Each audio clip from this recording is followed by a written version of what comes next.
it's very much inspired by our community in Web3.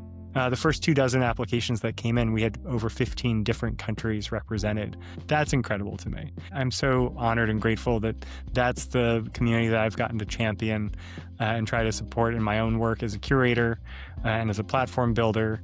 And so that Web3 globalness is the thing you lose when you start doing like, oh, come get an MFA in this art school program. Like it is, who can afford this really expensive degree? Can you uproot your life and go to this place?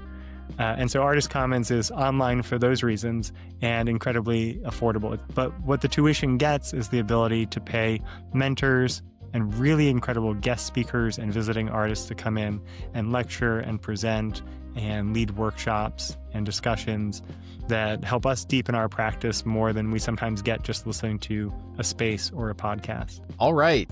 Just had a amazing conversation with Haiver for episode 6 of Long Form Conversations. So Haiver is the director of Artist Commons, which is a artist development platform that is intended to support early and mid-career visual artists, with the first year really focusing on kind of tech-based artists.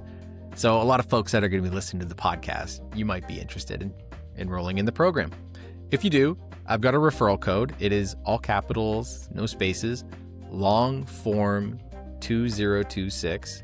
And for any referral fee that I get, it's going directly back into the digital art space. So Haiver is a very interesting guy. He has many years of experience in the art world as a teacher, as an artist. He's released his own generative art on FX Hash as well as on Alba. And now he's focusing his attention to the launch of this new artist development program, which is going to be very interesting to see be released in early 2026. If you're interested in learning more about the program, or if you want to hear the perspectives that Haiver has about the digital art space, the blockchain art space, I would say definitely give this a listen. Thanks so much and hope you enjoy. None of this is financial advice. This is for entertainment and information purposes only. Please take everything with a grain of salt and do your own research. More information can be found in the podcast episode description below. All right. So Haiver, it's great to have you on the podcast, man. I'm really excited to dig in and chat more about Artist Commons initiative that you have coming up. So we'll definitely make time to dig into that. But I also want to take some time to dig into your personal and your professional background a little bit. So thanks for making the time to come on. It's great to chat with you.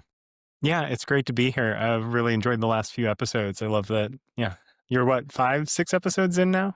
Yeah, I think you're episode 6 now. So pretty good, making progress here. So I think this will be a special episode. It's a little bit different than the previous 5 episodes that I've had. And yeah, like I mentioned, I really want to dig into Artist Commons. It seems like something that is going to add a lot of value into this space. And I've already heard from some artists in our space that have expressed interest and are actually recommending that maybe I join the first cohort. So we'll see. I think this episode is going to be about partially for selfish reasons, trying to get convinced to apply to the program. So I love that. Yeah. It seems awesome, man. So before we really dig into things with the program, I really want to start off with your personal and professional journey of kind of where it all started for you and kind of how this has led you into our, niche in the blockchain art space. So if you want to kind of go over your past education and kind of the chapters of your professional experience and how that's led to you to where you are now, that would be, I think, a useful exercise. So. Yeah, absolutely. I've been in and around the art world for over 20 years at this point, all in New York. I went to college for film and worked in film production in New York. Like art has always been a part of my life in some way. And film, I just love stories and storytelling. And so that seemed like the best avenue for doing that. I like gathering people together. That's what a film production is, right? It's getting, a dozen of your friends, or it's getting 120 crew members together to make something special for this window of time that's really intense, but something amazing comes out of that. And I feel like in a lot of ways, Artist Commons is just an extension of what I've been doing my whole life, which is making space for people to gather, getting them excited, and to make something really intense and beautiful. But I was making films since I was like very young. Like when I was like 5, my parents at some, like, this is the story I've been told. I barely remember this, but I was like, we should make our Christmas card this year a short film. Uh, Wow. it should be, our Christmas card is going to be the nativity story. My dad is going to play the donkey. Uh, and my little sister at 3 is going to play Mary riding on his back. And we're going to film the whole thing. And that is what yeah, that video exists. It's somewhere. I haven't scanned it, digitized it yet. And I should, because all those tapes are aging and falling apart at this point. Oh my God, you totally should. That would be awesome to see. If you ever dig it up, you gotta share it on X and let me know. That would be amazing to see. That's like, I've never spoke with someone yet where their origin story goes back as far as 5 years old, I think. So that's pretty interesting. So then you studied photography and film production, I think. I So yeah, did, why yeah. don't that was in college, I guess. Yeah, I So was doing photography all through high school. Like I wanted to play in bands. Like I played a lot of instruments. I wanted to be the guy in a folk rock band who every 2 songs changes instruments. So okay. I was playing guitar, obviously, but also mandolin. But then in the concert band, I played trumpet, and in the orchestra, I played cello. And I was like good, but not great at all of them. Like you can see the piano behind me still, maybe there in the corner. Like these days, my hobby is composing music, like writing instrumental stuff for string quartet and piano when I'm not making generative art. And so, like this art form, that art form, it's all been there at some point. That's so interesting. And then you after you graduated, I guess, from that program in college, at a certain point you started actually teaching yourself. So I think you taught for something like 7 years, I think. Like talk about that experience of transitioning as a student of art to then actually being a teacher. Yeah, I mean, I would say my relationship to teaching early on was complicated because a lot of people had kept repeating to me that terrible phrase, like those who can't do teach, as if Okay. artists Yeah, I've heard don't that. want to give back to the world. Like, I think that's a very capitalist mindset. Like, oh, if you can go get your money, like, go get your money. And if you can't, well, then you're going to do this job that pays you less than you're worth. Or in fact, we're saying that is what you're worth, and therefore we're judging you for how much you make, which is a really, I think, crappy way that people view teaching. Like artists and teachers are people who are passionate, they're nerdy, they're inspiring leaders in a lot of ways. I mean, we've all had bad teachers, and I think that's who people are referring to when they talk about that. But I Yeah. stumbled into teaching. I was an artist. I had a photo studio that I was running, making fine art photography, and a friend of mine asked if I wanted to teach a class over at this college. The professor had dropped out 2 weeks before. And so over the Christmas holiday, I'm literally planning 14 weeks worth of material. Oh man. And I mean, it is definitely the most intense thing I had ever done up until that point, including movie shoots with like risky situations, like doing stunts, things where people's lives are on the line. Like you can do that with confidence if you've planned and taken your time. That situation for teaching, I had no time and everything had to happen now. And you have to hand out a syllabus on the first day. That's sort of the standard rubric of how a class functions. So yeah, it was definitely trial by fire, but they liked what I did. I ended up creating the first photography program at the small liberal arts college. And then after that, a year later, the film professor who taught production, like not the theory part, but the making part, moved to teach at a school in Texas. And they're like, hey, Haver, do you want to take over this part as well? And so I revamped the film production course to be much more hands-on, as well as much more practical for preparing students for working in the field.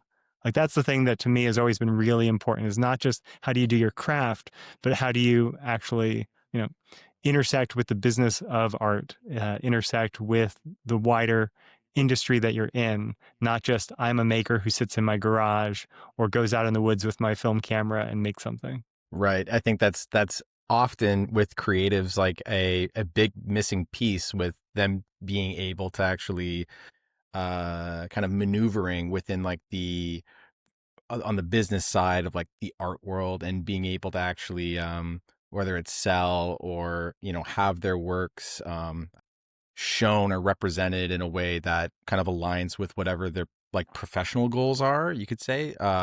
So I think that is like a big challenge, and I think that again with Artist Commons is it seems to be like trying to solve a really important problem. I think that a lot of especially kind of early stage and even kind of like these mid stage like artists probably experience.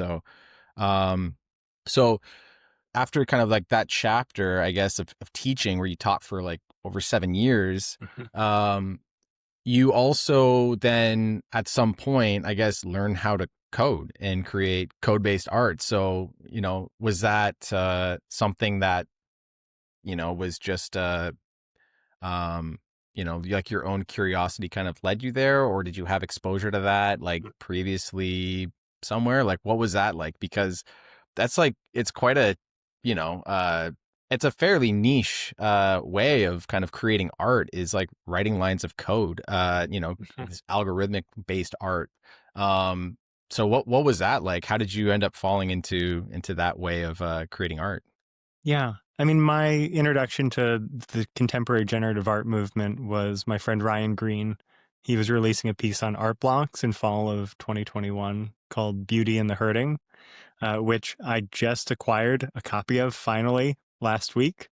I haven't even, yeah, hearing it here first. Awesome. I haven't even announced or told him. Whoa. So yeah, it's beautiful. Congrats. I've been waiting for the right piece to be, in the like, 5 to 10 pieces near floor. And there's never been that just like perfect one. It's like this dark background with an orb-like shape, 2-dimensional, and then these fireworks going off inside of it. And those fireworks are just a flocking system in which there are some particles chasing other particles. And so the clusters will run away from a particle, which he called sheep particles and wolf particles, which I think is, yeah, really fun. Cool. So I'd love to see it. yeah, it's great. It's a lot. I'm a big fan of colors. I wouldn't say I'm a colorist, but I feel like I'm headed there. Maybe. Like a couple years ago, or a year ago, I got to contribute to Scribble Together, a generative piece by Minimizer, who's known for plotter-based works often, and they made a piece where they made the composition. The generative composition, but then asked like 20 different artists to contribute palettes to it. And so I contributed 2 that were based on earlier works of mine, and then one brand new one called Wine Dark Sea is the name of the palette, which is sort of that reference to Homer and the way we've, seen or perceived colors has changed over time, and language is a big part of how that is affected. So color's always been there, and Ryan's piece just had like incredible colors. And I was like, yes, this is for me. This is what I love. My way into like that was the first time I put the word generative to what was being made. But I've again come across tech-based art and science-based art for years and years. It just doesn't often show up in MoMA or the Whitney. Like for me, a big seminal moment was going to see Corey Archangel's show at the Whitney when they were in the old Met Brewer building, which is the one that Sotheby's just took over. And Christiane Paul, who a lot of us in the space now know the name of, she was curating that show over a decade ago. So I was already touching up against tech-based art, but knowing that generative was a thing you could pursue or that P5 existed. Like the first time I met Lauren Lee McCarthy, who helped make P5, like transition processing into P5.js, like I thanked her for changing my life. Like that's cool. And that's not hyperbolic. That's my life would not have gone down the path that it has in the last 4 years, if not for the work that her and Casey and so many others have done in that movement. Oh, but, yeah. Go ahead. I was going to say, was that also, was that kind of light bulb moment for you also kind of in that with the intersection of blockchain based art as well? Is that like at the same time for you where, you develop this, this deep interest or passion? Or did you kind of stumble upon, creating algorithmic art with P5JS and then at a later point you kind of, learned about kind of like this blockchain art movement? Was it like in phases or was it at the same time? I mean, because Ryan's piece was on Art Blocks, it was at the same time. Okay. Right. But I wasn't interested in anything related to blockchain at that point. Like the only time I'd thought about buying a crypto miner in like 2015 for Bitcoin, because somebody had sold the rights for the Kodak brand name, like the film company, Uh-huh. and the company that leased the rights to the name slapped it on the side of a Bitcoin miner, and I was like, oh, that's free money. I don't know what the electricity would cost, and then it turns out that it was like $5,000 to buy, and I was like, well, I don't have $5,000, and this is like a fake thing anyway. Right. So regrets there, but that was the only time I thought about Bitcoin or that part of the space at all, and so. Yeah, when I came across generative art, it was because platforms like Artblocks, platforms like FX Hash were popping up. And because I didn't have money to spend as a collector because I didn't have that early crypto money to play with, I fell in love with generative mostly through FX Hash.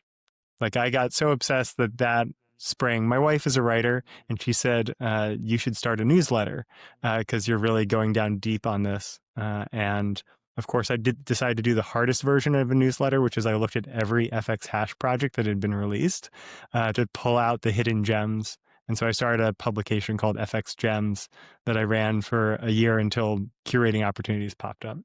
That's awesome. What were some gems that you recall from those days when you were writing? Oh my goodness. I mean, SDN, Landlines Art, Peter Pasma was the first project I ever saw on FX Hash. Like Ryan, again, he DM'd me. He's like, have you seen this piece? And it's like a November piece from the first month FX Hash was even up. And I saw it and was like, oh, that's cool. And I hit randomize a couple times, and then I didn't go back for like a month. Like it didn't because I wasn't owning Tezos or owning Ethereum, I wasn't looking to collect. But I kept checking in every now and then until the bug truly caught. I was watching Dan Schiffman videos, coding train videos on YouTube to learn how to code in P5. I should back up and say I learned how to code in middle school. I had a textbook that was like this thick on how to program in BASIC. And not Visual Basic, like just plain BASIC. So I was doing like command line messing around in my family's computer, taking it apart, putting it back together. One time I was doing disk partitioning and broke it so bad I just had to format the whole computer and start fresh. Like I was emailing support. It's like, well, here's what I did. Here's how it happened. They're like, those are very clear steps. And yeah, there's no way to fix that. It's like, great. So I was doing coding stuff back then, but it wasn't visual. It wasn't like getting to the art part was like, it was a very long distance between here and there. And like I had composition notebooks full of like 2D Japanese RPG kind of games that I wanted to make in the computer. Like the modern today, I think it's called like Dragon Warrior or Dragon Quest was the one. They still like make them. But like the OG NES ones, I was like, I'm going to make that. I'm going to learn to code and I'm going to make that. That was the goal. And then it turned out you have to learn all these things about database structures and things about computer logic and memory management before you even get to like putting pixels on a screen that isn't just text. And so that was just, I was a visual person. Like I wanted to tell stories and games were a good way to do that, but it was too far away. And yeah, P5 and processing was a way to get at the visual much more readily. Like I watched one 30-minute video by a guy and was just like, oh, yeah, I can do that. I want to do that. Yeah. Very cool. So, so you learned about, some of these releases that were happening on FX Hash, and you eventually actually released your own generative artworks on FX Hash, right?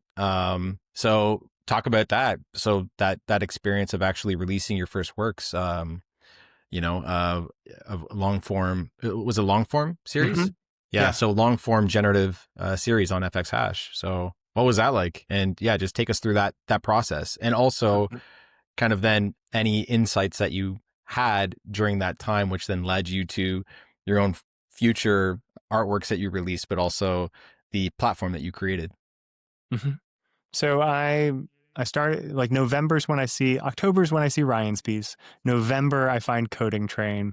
I spend 2 months, I'm still teaching and I'm like swamped. And so I live in New York and take the subway to work at the time. And so I would ride the subway and watch Coding Train videos without a laptop in front of me to practice. And I just did that for 2 months. I'm just like, let me get a mental map of what it means to code in this language. And then I hit end of December, semester ends. I'm like, I'm going to start making my first pieces, and discovered that I had learned processing and not P5. And so I had to now switch Mm. languages from Java to JavaScript. Did that over like a winter break and started coding. And I mean, like the second or third piece I ever made, seriously, was the piece I released on FX Hash, which was, I released that at the end of March of 22, the very last day of their beta period. Like Oh, they had a 3-4 month, 4 or 5 month beta period, and then they uh, stopped using that contract, which made a fork in the road, and then reopened it a few weeks later. And so I released something on the last day of the beta, and then an alternate version of the same project that animated differently in a much smaller edition on the first day of the new launch of the contract. cool. That's awesome. I didn't know that.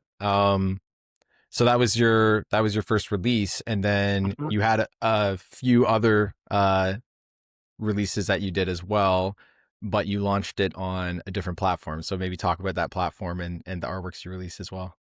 Yeah. So the two pieces I released on FX Hash, one was called Jazz, and it was literally just trying to deal with passing, objects in and out of a database. Turns out you still need databases to code. And it ended up looking like these Saul Bass dancing lines, like 1960s animations you'd see in like a Hitchcock movie or something. Saul Bass was famous for like making movie posters for Hitchcock. And so that was the inspiration. Then I made this piece, Fractured Time, a year later, which was my last thing on FX Hash. That was very much inspired by black holes and event time horizons, in which our experience of time might start to stutter and collapse. And we don't the only time I've seen it really well done was the movie Sunshine by Danny Boyle, where they're approaching the sun and gravity starts to have these weird effects on time. And so you'll see the characters move in space where it's very stuttery, almost like they're in a strobe light in a dance club, except not, because they're actually skipping gaps in time. It's not just like the lights turning on and off. So that's what Fractured Time was trying to explore. Cool. I love that piece because I got really into colors in that moment, even more so, and made like 32 color palettes for it, which, and I It's a made lot. those in like a 5-hour sprint. So Wow. That's a feat. I don't even know what that is, like a new palette every 5 minutes or something. Wow. yeah, it was a Um, lot. So I did all of that, and somewhere in the course of doing that and curating the publication FX Gems and looking at all the projects on FX Hashed and coming out of art blocks, like you spend enough time on anyone's platform, you're going to start wanting it to do things that it doesn't do. And so this idea started to pop up around the time I released Fractured Time. A year and a half before Alba even opened the platform, I ended up co-founding with two other guys, Alba.art.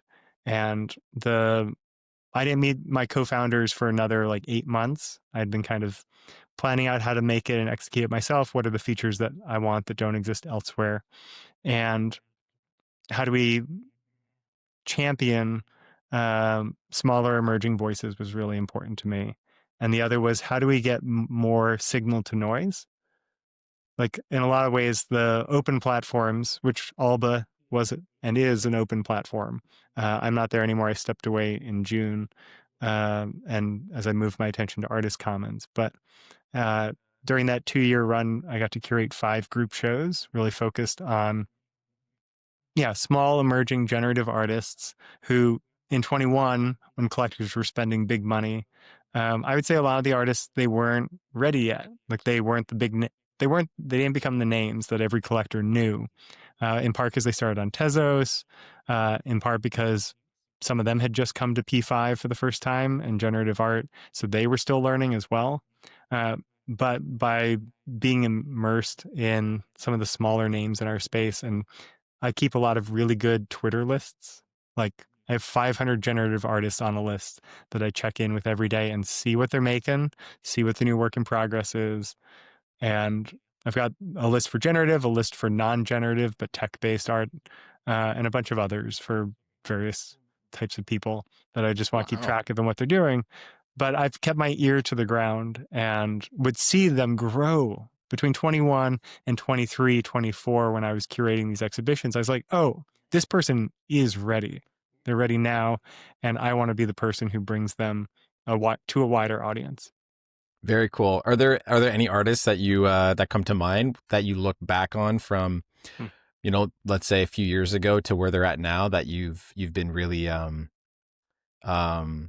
that you've, I guess, been happy to see how much that they've grown and kind of like in their own art practice, and kind of how maybe they've had communities of people kind of like form around like the works that they're creating that people are really excited by. Hmm.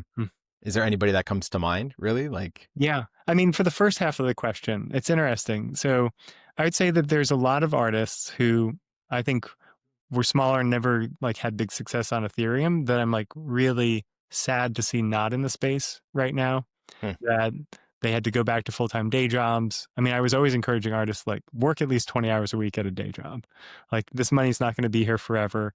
And also you're just not going to like actualize the time you have like from your crypto money right now to like actually make art. Like you can't make art 40 hours a week. Most people can. There are some who can and will really make good use of that time. But I think for most of us, it's something that you do half time and then you need something else. Like Zach Lieberman and Casey Reese both teach. Like this is the other half of their career.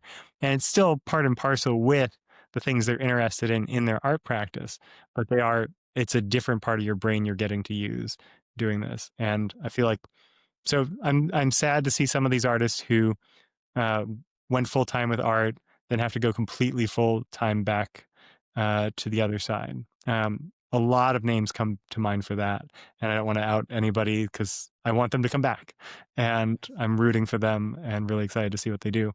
I think the reason they haven't, to the second half of your question, is that collectors aren't often getting excited about new names. They are like I think of it. There are a bunch of studies about small villages and how at what size in a small village can you no longer know every name of every person. Um, is it like the 150 number? Is that what it is? Yeah. Yeah. I think the name part is a little bigger, but the how many people you can know personally and have a Yeah, right. relationship with is 150. And so over the last 4 years, 5 years of this space, collectors have filled up their 150 of who they know personally and want to invest in. And then they might have another 150, 200 names that they know and like trigger a memory often of like, oh yeah, I might want to collect that. And at this point, it's just really difficult to become one of those names because there's no memory slot to like plug into. So That's I so think interesting. it takes a lot to really break through at this point. Like it's got to be really exceptional work. It's got to, I don't know, capture attention in a way or cause wonder in a way. And that's hard to do, I think, sometimes when what we're exploring often is either conceptual or it's highly geometric. And we're built using a lot of the same coding techniques. And this is, I think, one of the difficulties with learning from Coding Train and other tutorial type based videos like that is that they give you one piece that you can use in your algorithm. Like, oh, I'm going to use flow fields. But the problem is, if you don't combine it with like 3 other techniques, it will look like every other flow field piece. And the videos that I found, multiple teachers across YouTube who I just learn really well from video, and that's how I prefer to learn. They don't always go and combine several different techniques to try and make something look new. And even if they did, when they do, because they do, like Dan Schiffman had this great video of like falling sand recently that inspired something I have been itching to make of like when I get time to make my own coded pieces. And like that combines several techniques, but as soon as you've combined those in front of somebody, well, now everyone's going to do the combination together. And so the difficulty I think the challenge for any code-based generative artist is to figure out how to combine techniques that haven't been used before in this particular combination to get a look that is unique to you. That's a lot. I think that is probably the challenge that I think a lot of long form generative artists face.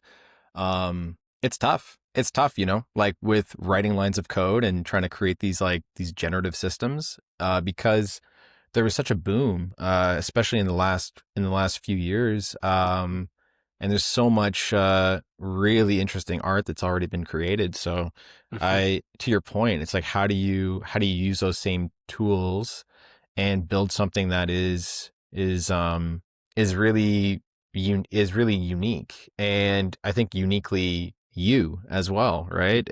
I think that is tough. It is tough.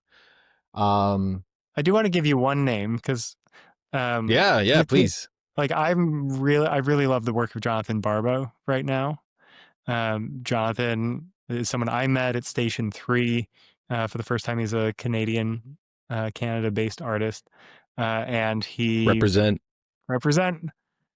He came down to New York for Digital Art Week, what we used to call NFT NYC, but now it's just become like multiple events across a variety of venues. So I think it's just called Digital Art Week now going forward. Also, that's how we should Love be it. branding it to everybody outside our space anyway. Like they don't care about NFTs, but they care. People want to see something new and exciting. And this is where something new and exciting is happening, is in digital art. So he came to town for that. We met at Station 3. We talked a long time about and did studio visits where we talked about maybe releasing a piece on Alba. It never quite worked out. And the recent work, like the stuff from the last 6-8 months, like I am really enamored by the evolution of his process and the patterns he's finding, these kind of beautiful wave shapes. And the interlocking textures are really great in it. And I would say collectors have not like responded. Like that second half of your question was very much like, well, where are people releasing right now, and when should you release, and to whom, and how are you activating a collector base when engagement is so down on all the social media platforms because nobody wants to be there anymore. Like the marketing side and the attention getting side, I think is the difficulty all artists are having right now. And so I think some of the most exciting new voices simply aren't releasing. And if you don't know to follow them and see the work as they're practicing in public, then you're missing some of the most exciting stuff happening right now.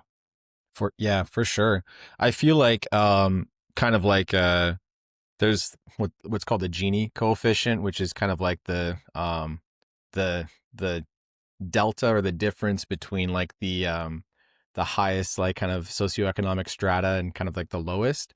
And I feel like there's almost applying it in our space a little bit. It's almost like whatever the Gini coefficient equivalent would be. Let me think about what that would be. Like maybe like the alpha coefficient. We're always talking about alpha, who's got the alpha. I feel like that in the last few years is just increasing even more so, where you have some of these artists right now that are showcasing work in Art Basel in Miami, which I'm super jealous about. Were you there at all, or did you have a Not chance this year. to go? No, not this year. Okay. But you have some of those artists who are probably considered by many in our space to be of kind of the highest caliber, and they're obviously having their time in the spotlight right now in Miami. But for the hundreds, if not thousands, if not more, of other digital artists that have been in the space trying to release their own work, and I feel like the 90 to 95%, maybe even more, 98% of those artists are probably having a lot of facing a lot of barriers because I think of the sentiment shift. I think because of how much work was released during those kind of uh very critical years in our space of like late 2020 into like 2022, let's say, and onwards. So I do feel like for some of those folks, it probably feels like a really uphill battle and a very steep hill that they're trying to overcome. Um, and and it's really interesting the point that you make about the kind of the like the human, kind of a social limitations that we have, like as people, to really only have, capacity to know and understand and connect with on a deeper and meaningful level, like a certain group of people. It's like if people already have that kind of somewhat crystallized, and I'm sure it's flexible and, like to a certain degree, but if a lot of people already have their core people that they feel like they've already connected with, it's like how do you break into that, or how do you, establish your own community around your work? So I think that's probably very tough, like these days. And I'm guessing this is, really where you see a lot of value that can be created with the Artist Commons program. So right before we jump into that, which I want to jump into, I wanted to ask, because you're currently a chief curator at the Dawn Contemporary Gallery. So I kind of want to know more about that role that you currently have. You're currently in that role, right? Is that correct? Yeah, so Dawn Contemporary was a gallery that was releasing on Alba.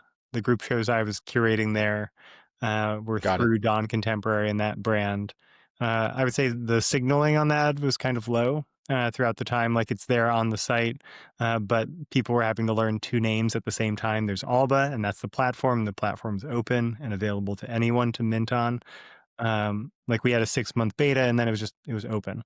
And the Dawn Contemporary was where I spent a lot of my time when I wasn't championing, come use the tech on the platform. And it was also a way to get artists to come experience that tech.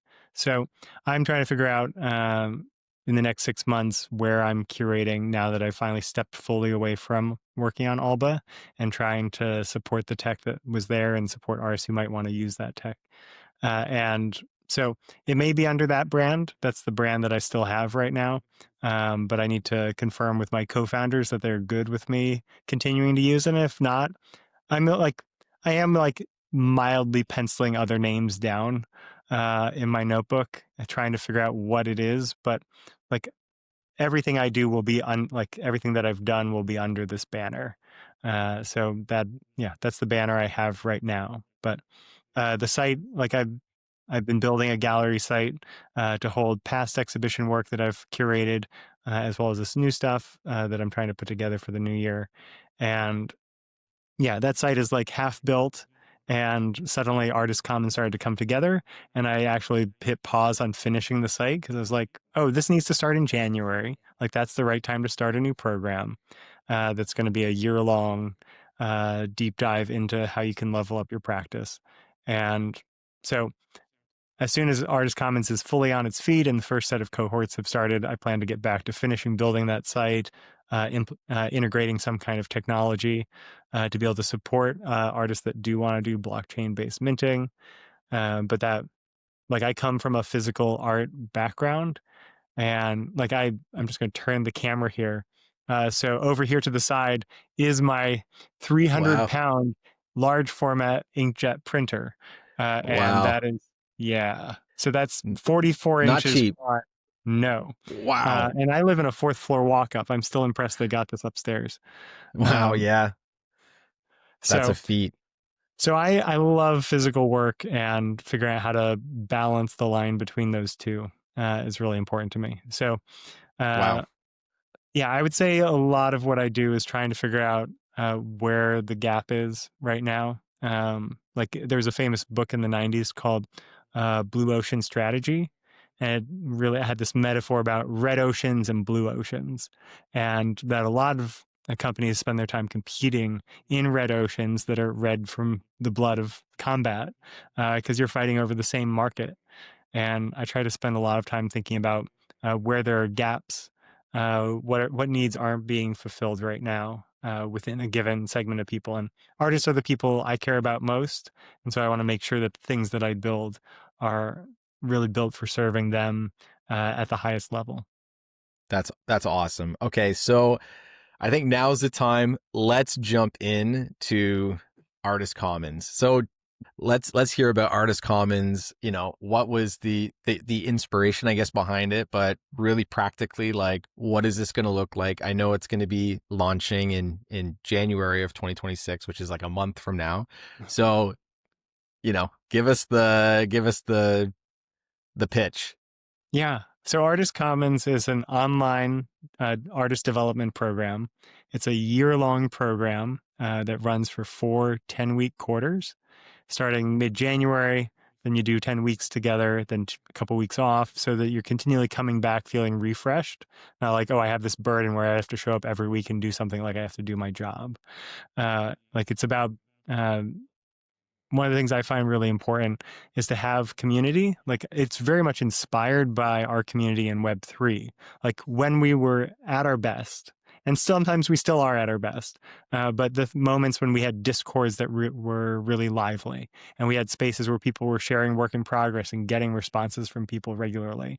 That to me, and the community that we connected with globally, like the first 15, the first 24 applications that came in, we had over 15 different countries represented from like 5 continents. Like that, Wow. yeah, that's incredible to me. And that really speaks to, I don't know, I'm great. I'm so honored and grateful that that's the community that I've gotten to champion and try to support in my own work as a curator and as a platform builder. And so that Web3 globalness is the thing you lose when you start doing like, oh, come get an MFA in this art school program. Like it is, who can afford this really expensive degree? Can you uproot your life and go to this place? And so Artist Commons is online for those reasons and incredibly affordable. It's tuition based. It's normally $2,400 for the year. But we're doing this first year as a kind of a founding cohort member price of $1,850, which people pay in a combination of a deposit and then some monthly installments. But what the tuition gets is the ability to pay mentors and really incredible guest speakers and visiting artists to come in and lecture and present and lead workshops and discussions that help us deepen our practice more than we sometimes get just listening to a space or a podcast. Right. It sounds really, really solid. I looked through on your website, artistcommons.art. There's all sorts of details there about the program, and it looks really good.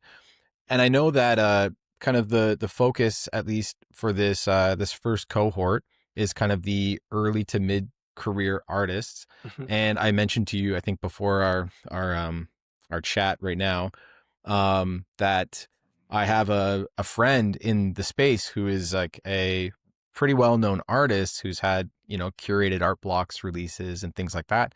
And he reached out to me while we were talking behind the scenes, and he mentioned that he's interested in actually enrolling in this program. I guess if he gets the chance, you got to apply, you got to get accepted. Um, and at first I was like a little bit surprised by that, because to me, I was like, this guy, he's already had a huge amount of success and he's established artist. He does great work. Like everything that I've seen is like, he's extremely professional. And, even for someone like him, like unprompted, he brought up the program to me and was saying that he's interested in enrolling in this program. So I thought that was very interesting, and it just shows that, like, I think there is a gap here, and I think that I anticipate there will be a lot of interest from people within our space who could really benefit from something like this. So you have kind of like this cohort based structure. Um, I guess kind of like every cohort somewhere between, I guess, 8 to 10 students, something like that. So what's kind of like the thinking behind kind of like that model of having kind of these smaller cohorts and working in this kind of in kind of a small group over a 12-month period? Mhm. Yeah, so the 12-month part, making it for a full year, is because there are lots of places that you could go take a $600 class and get 10 weeks together, and you might walk away with one friend from that. But mostly you had a nice little time together and then you go your separate ways. And to really go deep, like deep, like you need that summer camp experience. Like you need something that is a cauldron that like melds you together, a crucible. And in that way, like to me, a year together is a way to really bond people together. So the cohorts are built 8 to 10 people. They're assigned a mentor. I'm going to mentor the first 6 to 8 cohorts. And then I have some other people earmarked from other disciplines that if we get past 60 to 80 people who signed up for the program, applied and got enrolled into the program, then I start to bring them on as well. So the thing is built to grow to a decent size, like while still keeping in mind the small village aspect we talked about earlier. That's really important because we're functioning within a private community app. I've looked at building one and then found that there's actually some great tooling out there for communities like this. So it's anyone who's used Slack or Discord, the style would be familiar, but it does something really special, which is I think segment us away from the eyes of collectors, from the eyes of people who we can't totally be vulnerable in front of. Like we have to, be on in a certain sense. And if they ask us a question about our work, we need a good, solid answer for what it's about. And being vulnerable in public can sometimes cost collectors their confidence in your work and in the floor that they are deeply invested in. Which I have mixed feelings about that as a metric of success. But the people who are buying art is often treated as a financial derivative of a type, and therefore that's the collector base that's been attracted to it in a lot of cases for the last 50 years, not just in blockchain. Like this is true. This is true across all types of art. And so the cohorts meet on a weekly basis throughout the quarter. Because there's 10 people in a cohort, they're going to get feedback. They're designed for getting feedback on your work. So every week, 2 people in the cohort are going to present. Right now, the plan is to try 40, 45 minutes per person to really go deep. And then you're listening to your other cohort members get feedback on their work the other 4 weeks. So every 5 weeks, you get to come back up in the rotation. And that gives you time to take the feedback, which is meant to be both generous but also rigorous. You might have noticed I'm staying away from the word crit or critique. I feel like that can really turn a lot of people off. It can be really intimidating. Like I have friends talk about doing their crits at art school at Yale who are just like, oh yeah, I took an edible before mine. And then it turned out to be even worse. It was a terrible idea. There's a very famous artist now who just like, I love that she told me the story. And yeah, but that's how intimidating they are. Like they get really built up and you only do a couple of them a semester in art school. And so there's a lot of pressure put on them. And I find this like faster rotation of every 5 weeks makes it more casual. But it also is getting you to practice the language around your art, like how you talk about it. What are you about? Who is it for? Why did you make it? What inspired it? Why did you choose these materials? Like these are not, these can be really difficult questions for people if they're just put on the spot. And learning to talk about your work is a skill that is worth developing because it's just being a generous host, right? If you're in a gallery setting and someone asks you this question, they're asking because they actually care. Like people don't usually ask questions. Like I have friends who are like touring musicians and they'll get in the elevator at a hotel because they're just on the road all the time. And someone will be like, oh, what do you do for a living? And they're like, I'm a musician. They're like, no follow-up questions. Just like, okay, I have judged you. I have assessed you. I'm not interested anymore. Is there general experience being on the road a lot? And I was like, if someone asks you any of the questions I just listed about your work, like you want to be a generous, good host and invite them in and give them a foothold into understanding your work, just 5% more, 10% more, so that they have a way to start to understand it better for themselves. Like they can start to then scaffold out their own sense of what the piece is and what it's about.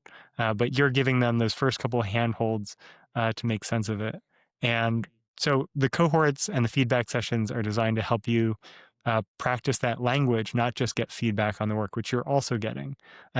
Feedback that is actionable, useful, constructive from peers that are at your level. Like we'll have Yeah. people who are at many different levels in the program as a whole, but the cohorts will be grouped in a way that everybody feels like they're getting feedback from people that they respect and can value, because it's about growing together as a community. Just like having one bully in your cabin at summer camp would kind of spoil the thing, or someone who doesn't give feedback in the same way and is like that spoils the experience for everybody who's there. And so, yeah, have a very hands-on approach to shaping how the cohorts are structured and who's in where, and modifying them in between quarters if necessary, to make sure it's a good experience and that we can go deep. And the last thing I'll say on the cohorts is that the other 4 weeks, when you're not the one in the hot seat, like you are practicing the other part of art, which is learning how to see. And I find when I'm in the hot seat and it's my friend who took the edible, it's like the pressure and the fear that kicks in sometimes, like it is hard to hear and absorb all of it. And to be really present with what's happening. And I find I learn just as much, if not more, when I'm looking at and responding to my peers' work in a classroom setting like this, because I can hear better and I'm not expected to remember every word that's said. And I'm not trying to like work through my own emotions in relationship to my piece in that moment. So I learn just as much, if not more, in those settings. So that's For why it's structured to be this kind of 5-week cycle. And I give these hard numbers. I just want to say up front, like, this is still an experiment. Like, this is a brand new program that's launching mid-January for the first time with the first set of cohorts. And so some of those numbers and the structure will evolve over time as we, work through this together, which is exciting. But 7 years of teaching under my belt, like modifying in the classroom and being agile on your feet is what makes a good teacher. Like sticking to the plan and just like, oh, this is the syllabus, so this is what we have to do next, is pretty much a recipe for disaster in teaching. So I'm excited to iterate on it with these cohorts who are a lot of friends and people from the generative art space. Like you mentioned your friend being a larger artist who's known, like I see some of the names of the applications that are coming through and I'm just like flattered and excited to spend time, like in a concentrated period of time with these artists of note who are entrusting to me, their growth and are really desiring something for the next year of their art. Yeah, that's super cool. And something that I like as well is the kind of thoughtful and intentional approach with how these cohorts of people are being kind of grouped. Because for someone like myself, who's more of a novice coder and still relatively early in my um, exploration, my creative explorations with creating code-based art.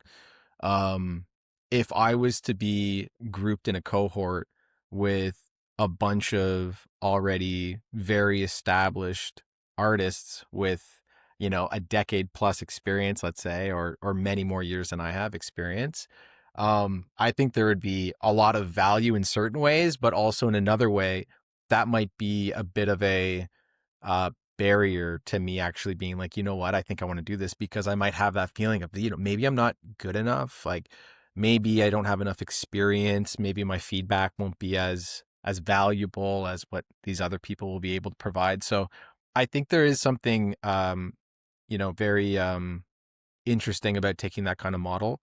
And I did a professional program where it was cohort based, and we had these small teams that you were paired up with.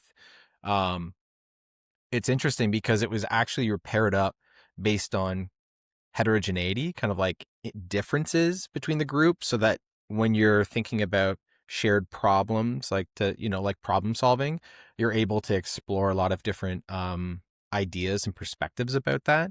But just to say that the kind of like the small cohort based kind of learning exercise, and having, in this case, like a 12-month kind of time frame, I think that's a great approach to this. Um, So yeah, I also like the kind of like the somewhat flexible and iterative nature of how you're approaching this because yeah, like first cohort coming in, like, there's going to be things that are go way better than you even thought, and then there might be some learning opportunities too, and just to be able to kind of have that flexibility and kind of growth mindset, I think is what will, I think, ensure that as more and more people enroll in this program, that they'll be able to, it's like just building on the previous cohorts, the learnings of the previous cohort. So I think it's a great, approach. Um, and we kind of talked about this a little bit, I guess. So for this first year, is it the first cohort or this first year? I think there's a more of an intentional emphasis on kind of tech-based art, but that the Mhm. program is kind of like is flexible and can actually, be more broadly applicable to all sorts of different artists that would be interested in enrolling in a program like this. So can you kind of talk about that? Yeah. I mean, so in a lot of ways, it's about not bifurcating, not dividing the world between the art that we're excited about in our community and the rest of the art world. Like that kind of mode, I think, is problematic to just kind of silo tech-based art away from it. And the cohorts, the way they're designed, like there is when you fill out the application on the site, the the last page has asks some questions about what kind of feedback style do you prefer? Do you Sure. prefer to be in a cohort that's made up of the same disciplines as you, or a diversity of disciplines? Because I think there is something to cross pollination that's really, really valuable. Like being able to get feedback on a coding technique is something that certainly I would benefit from if I'm working on a piece and I'm stuck with a technical problem. But that kind of craft focus is what most MFAs focus on, is like get really good at the craft part. But being able to practice explaining my work to a sculptor or a painter and why it matters and why it belongs on equal footing, and how the concerns we're exploring about modern life in the 21st century, like that discussion to me is more interesting in some ways, that we've siloed ourselves. On top of which, there are just simply just plenty of places that if I have a coding question, like I can go get a coding answer. Like we have friends that we can DM, we have people that we can just comment on their post, we can post about it and hope that our networks respond. So if we're getting down into the weeds of our particular discipline, again, I feel like there are lots of places you can learn how to go about that. But the thing that both Web3 artists and more traditional artists have struggled with is learning about the business side of art, learning how to uh, pursue opportunities in the art world, how to do outreach. Those things I feel like are underrepresented, even for people who went and got traditional art degrees, who got an MFA in their given discipline. They focused, again, just on their craft. And oftentimes those programs leave out everything you're supposed to do and have to learn how to do after you get out of school, how to network, how to advertise and market, how to read a contract and negotiate. Like those, I think, are equally important skills. How to do accounting for your what's essentially a small business. Yeah, I like the kind of interdisciplinary approach, and it's very practical as well. Mhm. So you have the lectures, you have this cadence of, I guess, every 5 weeks or so, which, by the way, to me it sounds like a great cadence of actually presenting your work, because it gives you enough time to absorb that feedback that you're getting, and then kind of go behind the scenes and apply that to whatever it is that you're working on, and then because I think if it's like every week or two, you don't really even have that much time to, like dig back into your work and actually approach it from, a new angle or anything like that. So 100%. Yeah. yeah, so you have the lectures, you have these opportunities for feedback. I think then you also have kind of guest lecturers that will be coming in from, so the I guess the guest lecturers coming in these would be like the weekly lectures, or is it that you have kind of guest lecturers that come in on a little bit more semi-regular basis? Like what are these lectures, I guess, what does that look like? I think you said that you have maybe different gallerists coming in, folks from like museums, more like traditional, I guess, art people. So like what are the lectures like, I guess? Yeah, from different sides of the art world, very much so. So the structure is that every week we're going to get 3 different activities. The only one that's required here is to participate in your cohort feedback session with your cohort. The others, like you're busy one week, like it's a long program. We get that you can't participate in everything. The lecture, any kind of lectures or talks or workshops will be recorded so they can be viewed asynchronously, like a replay of it for the rest of the quarter. And then at the end of, at the start of the next quarter, we usually will drop those off. Well, the goal here isn't to build a catalog, like a library of video content. The goal is to be moving in the same direction with our peers, focused on the same things at the same time, which means that we can have a common discussion. Like I find in our Web3 space, like we can talk about whatever the latest release is or the latest event. Like this week, it's Art Basel Miami. 6 months from now, it'll be something different. We have a shared reference point for what's happening, but to be learning the same thing together and then being able to pick up our conversation together from the same starting point, but from our slightly different perspectives, I think really enriches what conversations will be possible among members in that community space. And so we'll have guest speakers. The other 2 activities every week, it'll be a variety of things, like the site lists off several topics that'll be covered, which I already mentioned, like craft and creativity, the business of art, art history, both modern and contemporary, like the last 150 years, and as well as like how to pursue opportunities and do outreach and build collector networks. So those are sort of topics that'll be covered, but within a given week, it might be a lecture from someone from the art world. It might be a visiting artist doing a presentation on the history of their career, which I find just like gives you as you see the pieces in order, you get a roadmap for what a career could look like.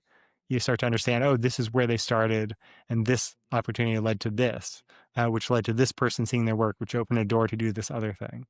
I find those kinds of like hour-long arcing talks really inspiring and illuminating, and makes it feel possible what felt impossible before. But artists will also come in and do craft workshops.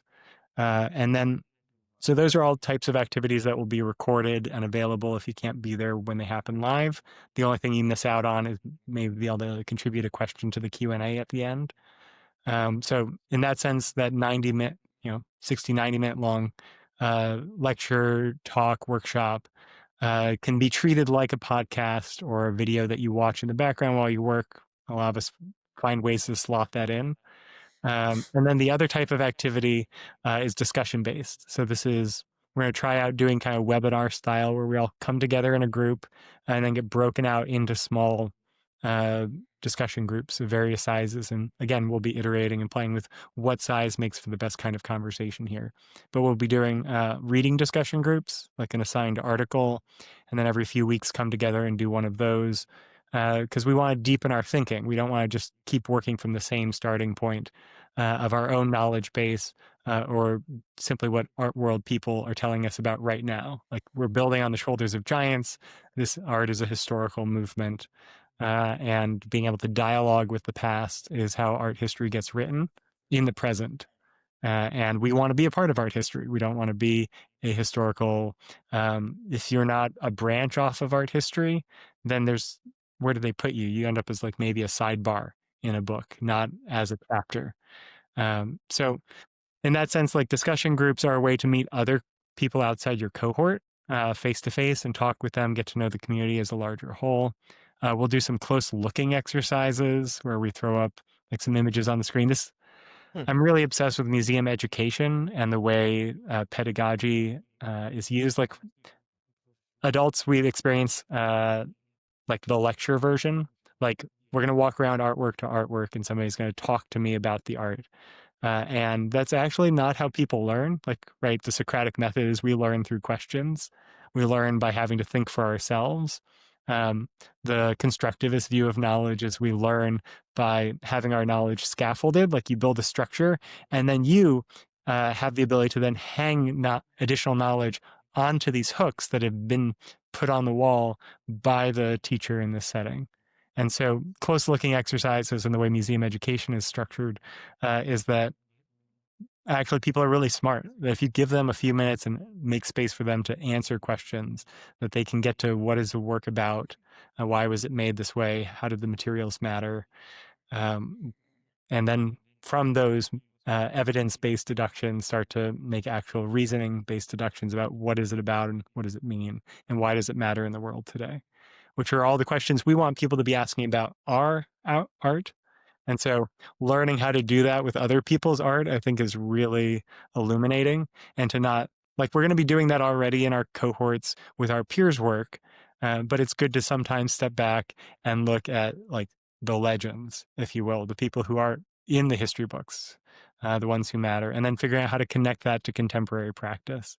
So those discussions, those won't be recorded. Those you have to be there live for. Right. Again, spaces in which artists can be vulnerable are really important. And so working through knowledge and idea building and figuring out how to, learn together, uh, is very much the structure of it. So that sums up to being, generally speaking, 3 activities per week: the cohort-based thing, some kind of lecture-based thing, some kind of discussion-based thing are the kind of 3 categories of activity we're going to rotate through. But I mean, there's going to be lots of little weird random things, like we're going to do portfolio reviews at some point. We're going to do writing clinics where we take the language we've practiced speaking about our art in our cohorts and actually putting it into artist statements, how to put it in accessible language and not art speak, but also say just enough to scaffold for a viewer what the work might be about, but then let the viewer go fill in that knowledge and find the hooks that you place there for them. Super cool. So how many hours do you think someone who's going to participate in the program that they should be willing to devote, let's say outside of what their own kind of personal hours are for creating, whatever artworks it is that they're working on? Like how many hours do you think? 5 to 6. 5 to 6 hours would be the sweet spot for me. And again, like, just brass tacks, like the discussion based thing will be, 90 minutes. The lecture thing will be 90 minutes. So that's 3 hours. And then the cohort session, right now I'm saying an hour and 45 minutes. So that's like 2 45-minute blocks for doing, 2 artists getting feedback, and 15 minutes of like intro and like a little bit of inspiration from your mentor. So they're kind of framing the time together. Awesome. That's awesome. And then in addition to that, there's that kind of private community chat. I guess there's opportunities that if you want to be engaging more, going above and beyond, let's say, there's, I'm sure, opportunities to continue to, I guess, engage with your cohort and, uh, you know, um, just devote more time, I guess, to whatever it is that every student wants to focus on. And I guess in this case, do you anticipate that most students are going to, I don't know if you want to call it student, I guess it is students, right? But I've most been saying members. members, okay. I would say Do you, not do, every adult wants to be a student again, and I totally get that. So I, cohort members are just members more shortly. Yeah. I personally have no problem. I consider myself like Lifelong. I'll forever be a lifelong learner, like a student. Um, but yeah, I understand that. So do you think that most members that will be enrolling in the program will have like a body of work, like a collection that they're actively working on? Or do you think that there's going to be some members that participate in the program that they're kind of just generally exploring, like kind of maybe like a multitude of different projects without maybe a clear idea of kind of where things are going to land? Like I'm kind of curious about that. Like for anybody who's listening who thinks that they might be interested in the program, like is it okay if they don't have a super clear idea of where kind of all of their works are leading, or is it best suited for someone who they have, something that they're working on, maybe it's like early stage and they want to have that step-by-step structured kind of curriculum that's going to maybe lead, at the end of this journey, like it'll lead them to be able to have like a successful release of their work. Yeah. So the very much every quarter is going to be structured around goal setting. I think it's really important to acknowledge that every artist is in a different place and works in a different manner. And sometimes you've just released a project and therefore you are in the exploratory stage.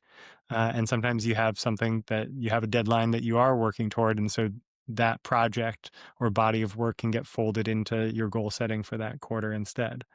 Um, I think it's really important to always say upfront that all of us are different as artists. And the most important thing we can do is find the way that we work best as a person.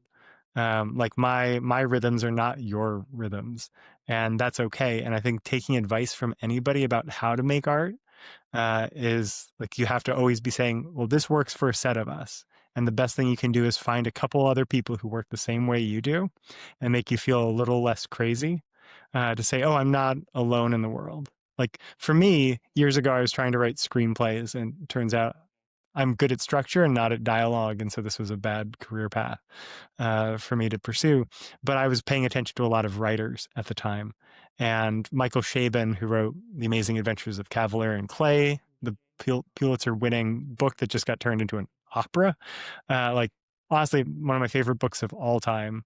It's about comic books and superheroes and fighting Nazis and World War II and New York in the 40s, but also like settling down in the suburbs. And it's about everything, as all Pulitzer winning books are. It's about everything. And I heard him give this talk at one point where he was explaining his writing rhythm, and he writes at night. And I at the time was working at night and on my own work. And he's like, yeah, I prefer to get up around noon every day. I would go do some grocery shopping. I'd pick up our kids from school. I'd come home, fix dinner. We'd put the kids to bed. I'd maybe spend an hour with my wife, and then I would sit down to work around 9 p.m., 10 p.m. I was like, okay, yep, tell me more. And he's like, and then I'd work until 2, 3, sometimes 4 in the morning if it was going really well. And I was like, oh, that's how I like to work. Like at the time, it's like I had so many friends who work, traditional jobs, just give me a side eye for getting up at 11, 12, and working so late that didn't make sense to them. I was like, okay, all I need is a couple people who make me feel like I'm not crazy, that this is a valid way to work as an artist. So when I think about the answer to your question about what kind of projects or what kind of stages people might be in, like it's very much like it's for all of it. And it's structured around you helping you goal set and not prescribing like there's only one way to work here. And so yes, within a single cohort, you might have someone who's doing a long project, someone who's doing a new short experiment every 5 weeks. And the way the uh, community chat space is going to be set up, there'll be both cohort-based text chat channels as well as community-wide ones for all of the Artist Commons members. And so there'll be places to talk about, this is what I heard in the lecture this week that really connected with me. There'll be question prompts to get you thinking deeper about things that we touched on but maybe didn't go deep on. And so you get a lot of perspectives from community members. There'll be channels for sharing work in progress so that if you're making big strides forward in the 5 weeks between each of your feedback sessions, you can be sharing those steps along the way and getting text feedback, even though you're not getting verbal feedback. And you can do that in the safe space of just your 10-person cohort, or you can do that with the larger community, which may not have all the context on the work, and that can sometimes be good, and that can sometimes be a struggle depending on where you're at with a piece. So we provide both of those. That's awesome. So who it would be included as like the Artist Commons members? Is this people that are actively enrolled in a current cohort? Is that kind of, Yes. and then Yeah. also anybody else who's involved, I guess, on the kind of more program delivery side? Is that also like the case, or is it just all the students or the active members? The active cohort members. Yeah. So there'll be any of the mentors. which I'm excited to add more mentors when we scale to that size, will be in there participating with the cohort members and the community members at large. We'll experiment with dropping in some of the guest speakers to be there, and some of the artists in residence, and see how that goes. That feels very like I have a lot of questions around if that breaks some of the trust and safe spaceness of what we're trying to make here. Like what we don't want to do is, we had a collector come in to speak about the collecting experience, and now they're in the chat giving feedback on your work. Like that is the opposite of what we want here. Like this is by artists for artists through and through, and is a place where you can let down your guard, honestly, which again, I've had in a handful of Slacks and Discords, and that was really transformative for me.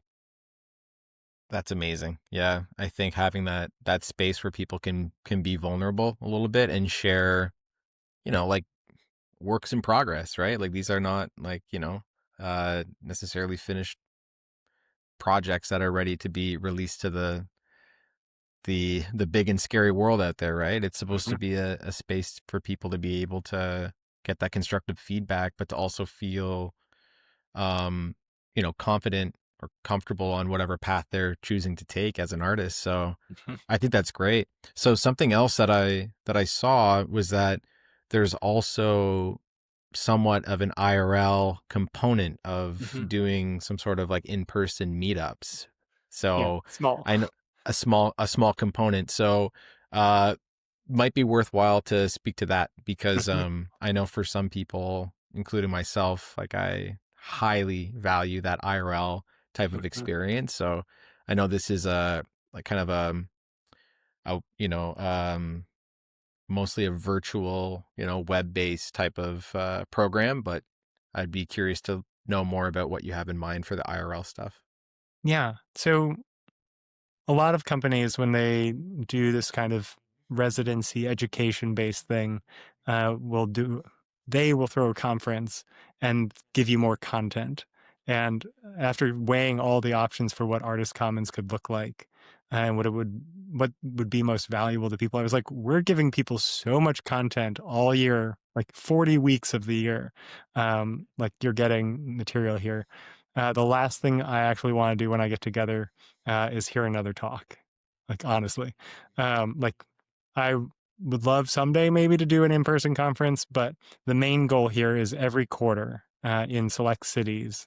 So New York, because I'm here, and whatever other big city hubs we end up with. So if we end up with 4 or 5 members in London, or 2 or 3 in LA, or 7 or 8 in like Sao Paulo, like wherever they're based, they will organize a day and say, okay, on this Saturday of the month, in all the cities that have enough of a consensus of people, uh, we'll appoint like a community leader in each city, and they'll help identify what's a good venue for us to go to. So that might be a gallery hop where we pick out 3 or 4 galleries.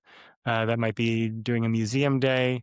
I don't know. It could be going to the planetarium and just like vibing out and getting some like inspiration while we like quiet our minds and get away from our devices. But doing activities together that are simply about being together and looking and being able to connect in person, to me, is also, yeah, super valuable. I feel very spoiled being in New York, that we have all these incredible tech-based galleries here now, and that I'm able to show up to each of their openings. And it's just this movable feast, as Hemingway described it, where from one gallery to the next, the same faces are there often. I I will like shout out a couple of them, like Heft and Offline and Bitforums and Mimi, Nguyen Wahad's gallery, all on the Lower East Side, are doing an incredible job. And some of them are starting to even have enough cultural capital pull that I'm starting to see like a lot of faces I don't know. And that's actually the exciting thing. Like I go in and I'm like, oh, the movable feast continues, but also I don't know half the people in this room. I don't know what they're doing on their marketing, but something is really starting to click here for some of these galleries to expand beyond the borders of what we've had for the last few years. So I do want to acknowledge that, but yeah, being able to say that like these are my people in this place is really valuable. And I think even if you live in between major cities, like finding out that there are 4 or 5 people within a 30-minute drive of you or an hour drive can be so valuable. Like a year ago, I was doing a studio visit with a generative artist who I really adore, and they're a non, and they live in what they described as a coal mining town in the Northwest. And they were like, no one in this town knows I make art, like no one. And like that broke my heart because to be vulnerable in front of like what they describe as a bunch of very manly men who would not like they would look at you side eye for art. That's really hard to feel alone, to feel like the black sheep of your community. And I I used to for years go to this artist residency in Santa Fe called the Glen, and it was 200 people. We would gather, like, again, I went for 10 years. So I started to see a lot of the same faces, but also 50% would turn over and built these deep relationships with a lot of people who felt like the black sheep of their communities. And this 1 week a year was the most life giving thing they had. Like they would save up, they would travel all the way to Santa Fe, which is not convenient, but is gorgeous and inspiring and worth being in. And they they treasured that time. And so doing the program online, as much as like I know we're all kind of mixed on being on Zoom and being on our devices more, especially right now. I think the thing as we run away from social media as a culture, like I think we're seeing really steep drop off numbers. What we want is community. And the spaces that will survive online and really nourish people are spaces that offer that community in a really smaller sense than social media ever did. And that they help connect the black sheeps of whatever field or niche that you're working in. So that friend in the Northwest in the small town, like him finding out that there are 4 or 5 other artists within an hour drive of him, like for where he was at, like an hour drive would not be a terrible thing. Like that would be incredible. That would be life changing. That would be taking what I would get with those people for that 1 week residency and expanding it to your whole year suddenly to know again that you're not alone, that you're not crazy, that doing art is a viable and meaningful and life-giving thing. That's awesome. I love that. Yeah, I mean, even anecdotally for myself, like I remember a few years ago there was a 3-hour art blocks meetup that was happening in Toronto. Mm. And me and my partner, we drove 5 hours to make it out there and 5 hours back in the same day. And it was well worth it. And we knew, like, we were like, well, like, we would regret it if we didn't make it out there. So, and actually that was a day that actually I met Harvey Rayner on a personal level, and we've become like good buddies ever since after, the last few years. So, um, and having the opportunity to connect with other people as well in our space. But I do think that it's, like the, um, I think the nature of this community that we're a part of, I think that there's many people that would easily, drive an hour or two or even more just to connect IRL with even just one or two other people that are a part of this community. I think that so I think that that's a great, that's kind of like the cherry on top, you could say, as far as the way that this program is structured. So that's great. So I want to talk about the application process. So I know applications, they are open right now. So the early deadline is December 20th, which is in a couple weeks. I guess the final deadline, the late deadline, I'm not sure how it's worded, is sometime in January. I think like around January 20th or something like that. Might be off by a few days. But Yeah, the standard deadline is January 10th. So January 10th. and then the late deadline is January 17th. And that I'm sort of, because again, it's the first set of cohorts and people are just starting to find out about the program and it's the holidays. And so we're fighting through all the attention distractions. Right now we'll do it up closer to the start date more than we will in the future. And yeah, that there's no application fee. but we are going to add a $100 rush fee for anyone who applies in that last week, the late registration week, application week, just because, again, we're going to be scrambling to onboard anybody who waits until the last second. And we would like you to not wait, but also if you just found out about it, we would like you to be in. We would like you to be a part of this with us. It's going to be an incredible year. I bet. And so, how are applications kind of being assessed, and what should potential applicants, what should they be trying to highlight as a part of their application? Yeah. So the application, it's just 6 pages, mostly of checkbox answers. Like once you fill out those, it really is like 3 pages of actual like meaningful material. So don't be intimidated. There's the only things you'll need are to answer some short answer questions about your practice and your work, and to provide either some links to projects or images or a portfolio of some kind. The only question on the application that has a word length minimum is the one to explain what you've been exploring with your work this year. And it's not super long. It's like a few hundred words, but it's more than some of us in Web3 are practiced at doing. But it's the question, I hope it signals by the fact that it has a minimum length, that it's the question that's most interesting to me in trying to figure out what is an artist about?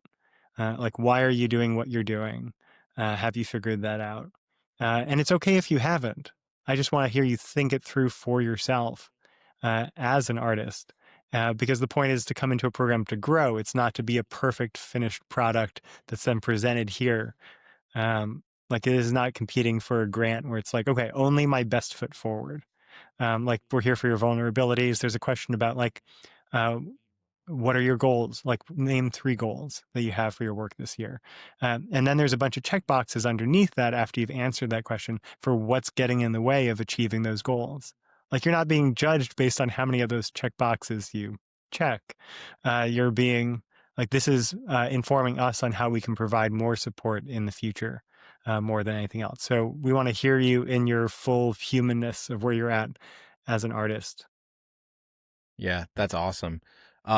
There's also like one question that I would have about this is that let's say that there's somebody, they're on the fence, they think that the program looks great, but they're not 100% sure if they want to enroll in January. Mhm. Um, what would be your recommendation to them? Do you think that they should apply anyways, and then because there's no application fee, that they should apply, and then perhaps they could enroll for a later cohort, or should they? You have lots of information on the website artistcommons.art. So obviously people, if they are interested, they should go to the website and check things out, um and check out the Twitter page as well, which is it at Artist Commons on Twitter? Is that what it is? At artist_commons. Artist Uh, underscore we, Commons. we Yeah. found the one handle that was free on all of the social media platforms, which is what we've been doing. So Cool. at artist_commons. Okay, that's awesome. So obviously people can go and learn more there. But is there like, are you open to also people like DMing you, I guess, on Mm-hmm. Twitter, at Haver Art on Mm-hmm. Twitter? Like, what would be your recommendation? Someone like me, I'm on the fence. I don't know if I want to start in January or not. Mm-hmm. What should I do? Yeah. So I would say that the putting in an application early is always a smart idea. The expressing interest, getting yourself on the radar of myself and Laura, our program administrator, and as we add other mentors, the other mentors as well. So I think that's just really useful and constructive to, just like with any program, like if you were applying to a college, you would go to an info session and you would meet some people face to face. And that's useful later when you need to message them or email them that they know something about you. There's a record of you now. Um, like one of the things we'll be helping artists with is their social media presence, like talking through best practices and assessing what could be stronger. Because I find it very difficult when an artist DMs me cold and I don't know their work and I scroll through their X account. And even if I only filter for the posts with photos, well, some people respond with a lot of GIFs. GIFs count as photos. Now they're As a curator, I can't find their work because it's buried under GIFs. And if I scroll and they're a really good friend to their artist friends and they just retweet a lot, I can't find their work still. Like it's a problem for curators or program administrators in this case to get a sense of an artist's body of work just from the social accounts that you have based on how you use it. So it can be it's really smart to get in an application because it gives us a solid way of knowing who you are and what you're about, what your art looks like, and starting to put images of your work with your name. Like that is just like a good bonding thing to have in our brains together. I think the second thing to do if you're on the fence is to subscribe to the newsletter. There's a subscribe box right on the front page of the site. It's at the bottom in the footer. We'll be sending out emails every so often with program details, as well as dates about next cohort onboardings. We're looking to onboard cohorts ideally 2 times a year. We may do 3 this first inaugural year, but we'll see how this first round goes before making a decision on that. But the idea is, ideally every 6 months we onboard a new batch of cohorts. So it's one of the reasons that the program, like you asked earlier about what are you doing each week, like how often are the lectures, like every quarter is going to be slightly different and evolving. And so it'll never be quite the same program for any cohort that comes in. It's not like, okay, and week 1, we're doing this material. And week 2, we're always doing this material. And week 3 is when we cover gallery contracts. And week 4 is when we cover pricing and editioning. Like every week is going to be a little bit different. And I find that useful for my neurotypical brain, that it feels alive and vibrant and always provides a little bit of novelty to the structure of how things are working. So the program will be both the same and different for people who come in the next batch of cohorts. And we'll rotate around to topics that we covered at some point as people come in and out. I mean, there's also a level on here where you're asking who's in the chat with us. Like there's a plan that we'll try and build some kind of alumni community, but also that we're going to open up the possibility of a year 2, that if you come and participate from early on and you realize, I really got a lot out of this year, like I really value getting feedback, like to just be cut off cold, like, oh, you can't get that anymore because you finished the year, would be a real bummer for some people. And so there's a possibility of changing mentors. The way you do in an MFA program, you might come in and have one key mentor for your first year. And then in your second year, you rotate to somebody who's a bit more advanced, a bit more has name recognition, perhaps. So that's something aspirational that we're building toward. But again, that's a year away in time. But I want to flag it here when thinking about like when to join, when to participate. Like this is meant to be an ongoing thing that feeds into your practice, that nurtures you, that it doesn't stop being valuable at some point just because a year is up for some people. Like, yeah, we'll be having like one of the key like we're going to have a section of resources in the platform. And one of the key resources is opportunity listings and help with prepping applications for those opportunities. This includes stuff like residencies and grants and open calls. Because if we want to stay in our silo of Web3, right, then minting on a platform and marketing it on X is all we need to do. But I think a lot of us would like our work to be seen by more people and appreciated and valued by more people. And to do that, we have to start branching out and spreading seeds to other communities. And that means getting ourselves on their radar by humbling ourselves and applying to things that, there's a better than 50% chance you're going to get rejected from because so many people apply. And the point is to do it by volume, that, getting 1 or 2 like feels like a big win. And that matters because more people are going to see it outside our community. I think at the same time, you have no idea who was on the jury panel that looked at your work, that it didn't get approved for that particular opportunity, but then they remember it, they hold on to it. Like, just like I'm holding on to names of small artists from FX Hash, curators, gallerists, art world people are holding on to names because from the things that they jury and look at, because they are looking for what's new and exciting. And again, we are new and exciting. So like they just don't know you exist. This is about, getting out there. So those opportunity listings and the resources to continue applying, things that especially appeal to mid-career artists, are things that you might want to continue doing even after year 1 of the program.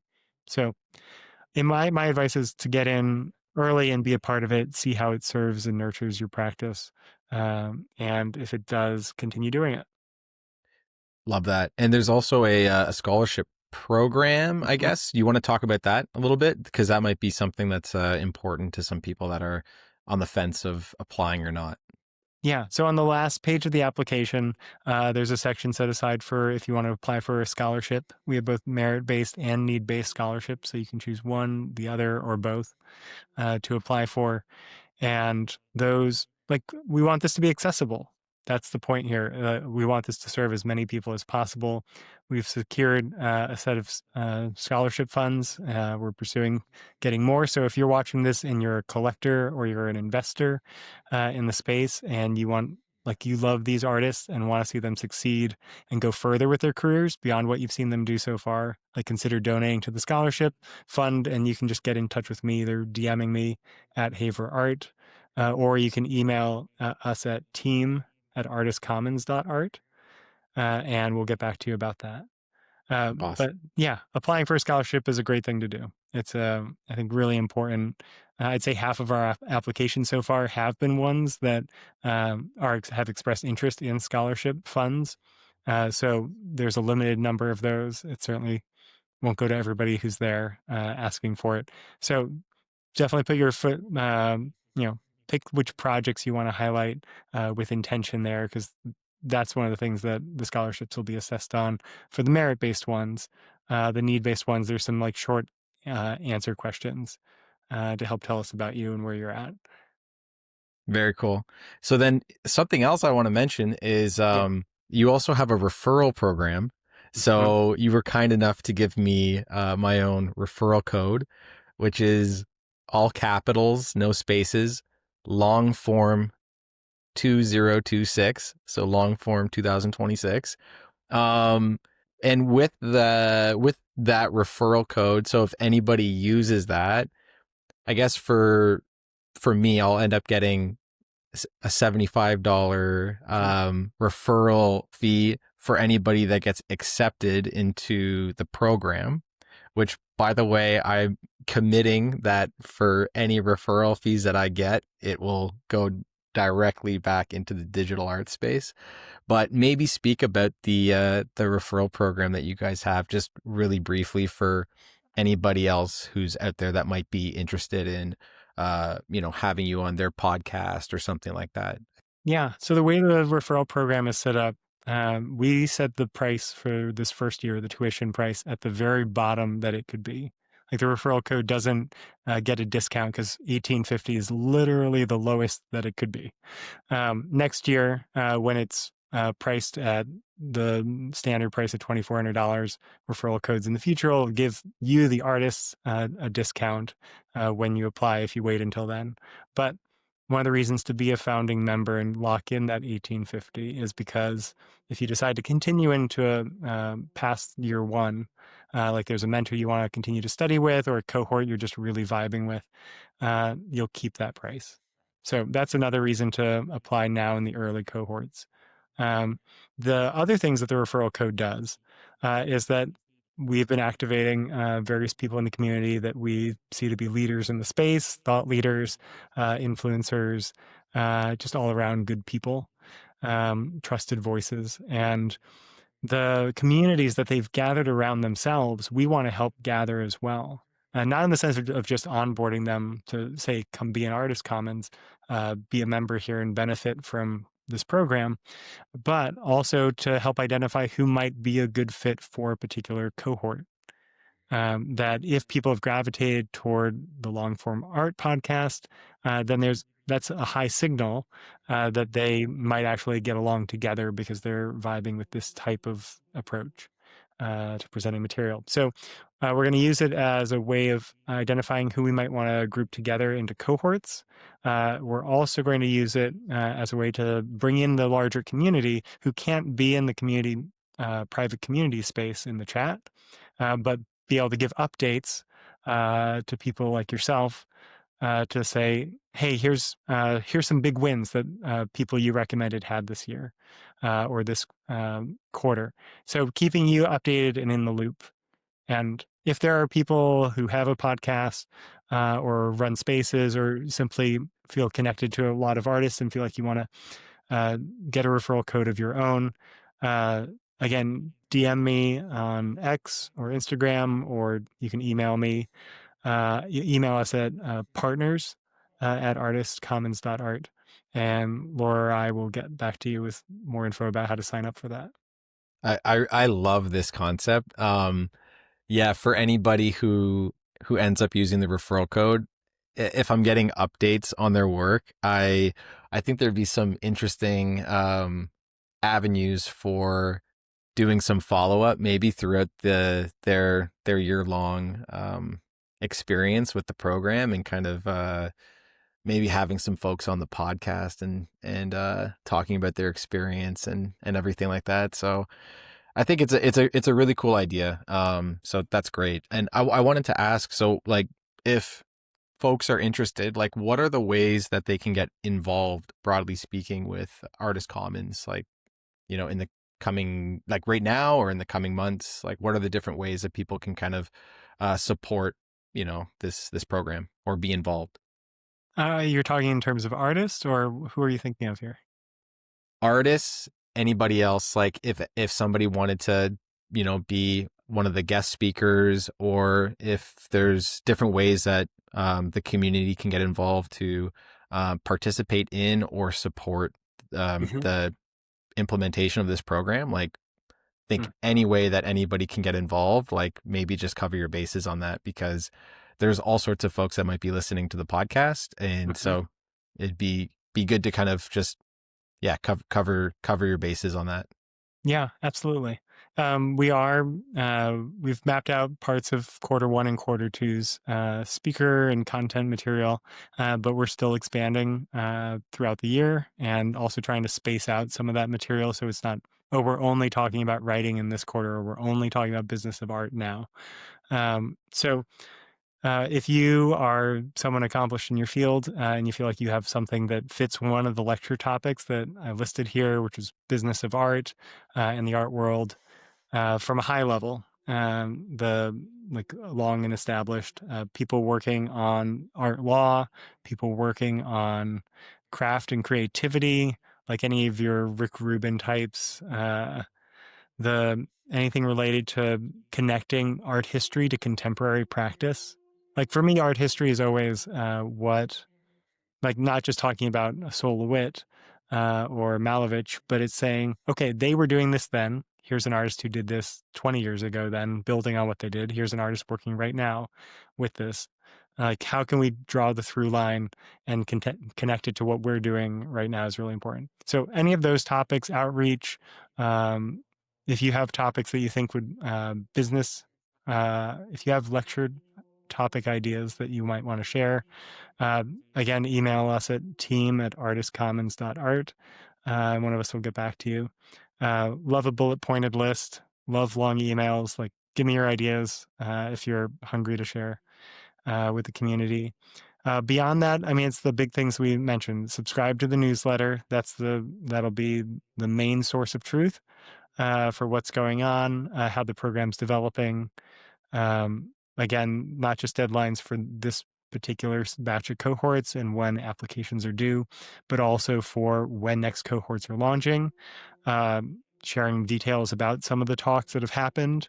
Like, we're going to get little tidbits that leak out to the world more broadly.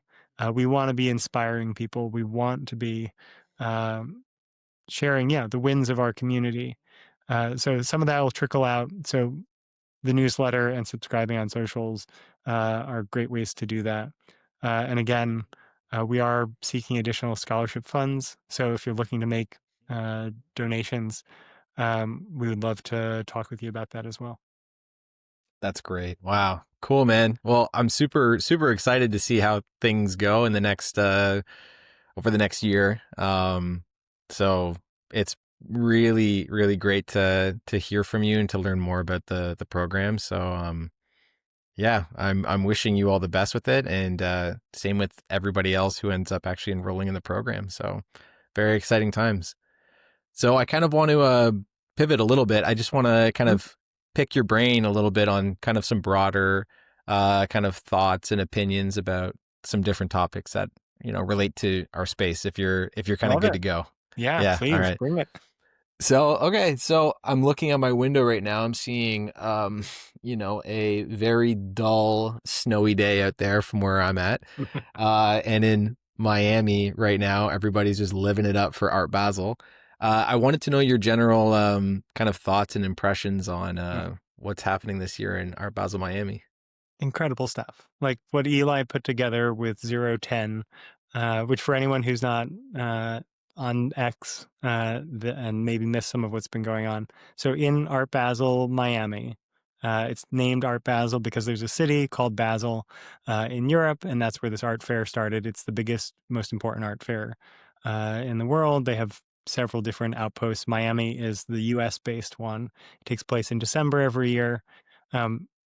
Eli, who used to work at Proof, he managed to put together in collaboration with Basil a 10 gallery booth section of the fair called 010, which is a reference to an avant-garde art movement thing from 100 years ago. And this is really exciting to me. I mean, I'm so excited. All of the collectors I've talked to, the artists and the gallerists who are down there, have kept telling me how when you come over to their section of the fair, it is packed with people. And again, they're put back in one corner of the space. And I walk around at the art fairs here in New York. I went to Frieze this year. I went to the Armory show. When I walked around the Armory, like I walked around for 4.5 hours, mostly by myself, and had the exciting moment where I kept running into people I knew. Like I ran into Edward Bertinsky, who just had a show at Heft Gallery, which was in the 010 section in Miami. I ran into Sophia Crespo, who was in town because she had a show at Mimi's Gallery. Like I kept running into art world people that I knew, but it was like otherwise mostly spread out, quiet. Like I had a meditative day, and there was only one artwork in the entire fair that had an actual crowd around it at the Armory show, which was a piece by Dustin Yellen, who is connected with Pioneer Works here in New York, which is a really important art space here. And he makes these incredible glass menagerie miniature things. They're large. I mean, they're like, you can't see my arms spreading out to like gesture. They're large. And there's a crowd of like 20 people in front of it, taking pictures, getting close, stepping back, wanting wide shots, taking panning video shots across it, because it's immersive and experiential. And that's one artwork in 4.5 hours. Like that's my experience going to most art fairs. Like there are not crowds usually. And when I look at the photos and videos and talk to people who are there on the ground, like my goodness, 010 just like hit it out of the park. I don't Yeah. Yeah. I'm sure that you've been seeing the same thing in your feed. Yeah. It's amazing. It's amazing. It's I just have a lot of FOMO. I have a lot of FOMO, but it is extremely exciting to see that. And I think, yeah, Eli and everybody else that was involved, they've done a killer job. I think the Beeple robot dogs that are pooping out Polaroid photos, and his approach to that, it's extremely interesting with obviously the hyper realistic masks of himself, Elon Musk, Jeff Bezos, Picasso. Um, yeah, it's drawing like a huge crowds. And that decision to have that kind of in the center of kind of where all these other um, galleries are presenting work from artists that are in our space, I think was just really well thought out, and it's really great to see that there's a lot of openness and interest in the works that are being shown there. A lot of amazing works. Like it's I got a lot of FOMO. That's all I can say. Like it kills me to not be there right now. But Yeah. I that's mean, I great. think Yeah. I think the other incredible thing here, like most of the times you go to an art fair, you don't get to meet the artist. Like Right. the artist shows up for the VIP preview, and then because they are, because they've made it, they are off doing whatever else they need to do for their Right. career. And I've heard from several collectors and gallerists who've been there that they keep hearing from people how amazing it is that the artists are standing with their booth, talking about the art, helping like explain and introduce them to something that it is difficult to understand sometimes. Like the Beeple work, like is hilarious, and I say that after having not liked the dog like bodies for a very long time. Like, I mean, for people who are less familiar with Beeple, he released he's been doing an everyday practice of making art and sold a really famous NFT at auction for many millions of dollars. But he took that many millions of dollars and created a hub in the Carolinas where he's been doing events and things for the community. Like he is this person who's giving back in really incredible and generous ways. And I think that gets overlooked in the headlines of the money, like what he has actually done for gathering people and building a hub for the digital art community. And like he put on a video game art fair, I think, was that this year or last year? Like time does not mean anything anymore to me. But whenever like he got guest curators to come in, did a lot of panels and talks, like Mitchell F. Chan, another Canadian, is another person who was down there participating in that. Like that, I was having FOMO for because it's, yeah, the community gathering. And it's amazing to see both our community in the background of all the photos of 010, alongside all of this huge crowd of faces responding to it. So Hmm. I think so I brought up the Carolina space because I've seen video of the dog sculptures like walking around with their weird little rubber masks, like Hmm. photorealistic vibing masks of tech billionaires and artists. And I was like, I don't know about this. Like, this is funny, but oof, I don't know, not for me. And hearing the way Mike Beeple talks about the work now that it's in its finished form, like really, really stuck with me. Like, there's a camera inside each of the robot dogs. It's taking photos over and over again of what it's seeing in front of itself within this kind of dog pen that they set up. So that's kind of this area that people are gathering around. And then it's looking for what would make a good image. So it's assessing composition and other factors about the images that it's taking. And then it is processing that through an AI vision of the world. Just like where Picasso interpreted the world through his own particular vision, Beeple interprets the world through his vision. That's why they're in this dog pen as these rubber faced dogs of themselves. But also, tech billionaires are doing that to us with their technology and their choices. So that's why Zuckerberg and Musk are in there.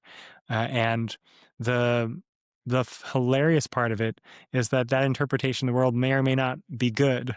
And so the robot dog will then hunch down and take a shit. It'll print out of its ass a printout of the AI interpretation of the photo that it just took of you, of the spectator standing there gazing into the dog pen. And so the audience becomes part of the art as well. And whether or not that image is good depends on your perspective and the success of the AI and whether you like its taste. But there's this sense in which, yeah, tech billionaires are forcing us to only view the world through their eyes and through their algorithms. And I think it really says something meaningful about the current moment in society.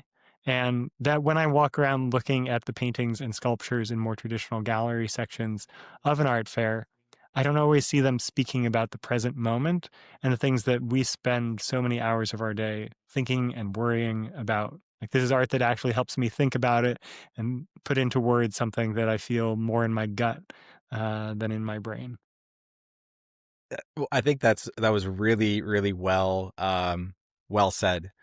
I think it's drawing people in because of the absurdity at first glance, right? And that's what Mhm. draws people in. Like, what the hell is this? Spectacle. Yeah. Yeah, and it sure is. It sure is. But yeah, the there is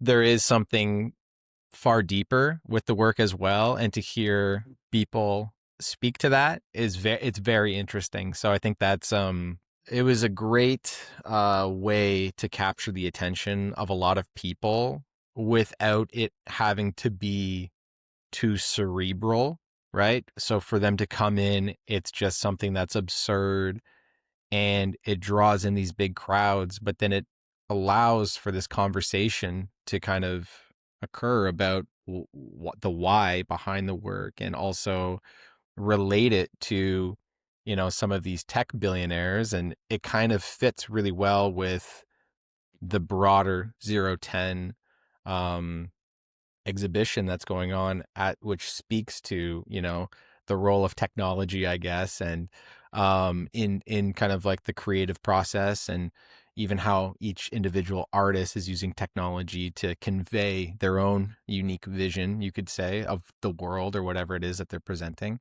So I think it's yeah, it's awesome. It's awesome. And I think that this is probably the first iteration of what looks like will be probably more and more representation of our little space in in Art Basel, and also probably more art fairs and art shows around the world. So I think it's pretty cool to see the feedback and to feel that sort of validation in a certain sense as a black sheep amongst our own little group of black sheep, to kind of see that there's some broader interest, I think, in what we find interesting, is kind of like, hey, that's really cool. Mhm. Like Beeple, someone like Beeple, or to see, some of the X copy, like to see those sorts of folks at Art Basel is really interesting. Mhm. Not to mention everybody else, Dimitri Cherniak and MP Cause with his like amazing Mhm. his works look so amazing. So huge fan of him. So Yeah, um Araya Harvey over in the Heft exhibit. yeah. I mean, Bitforms brought Maya Man and Manfred Mower. Yeah. Manfred, for anyone who doesn't know, is like in his 80s, I want to say. Like he was making work with computers back in the 60s, 70s. Like he's an OG, like one of the true, like handful that are still alive. Yeah. And to have him there is great. I mean, I think one of the really striking things about the work that's on display, like some of the pieces I've seen most frequently on socials, are the ones that are interactive. Like there are four or five different of the 10 galleries there. Four or five have interactive pieces. Like Mario Klingemann has a piece where you kneel at a kind of church prayer altar, and then a message comes up for you, individualized to you. And Xcopy is giving away these kind of bubble like pieces in a laundromat that they've set up. Like it's a fun installation at Nguyen Wahad.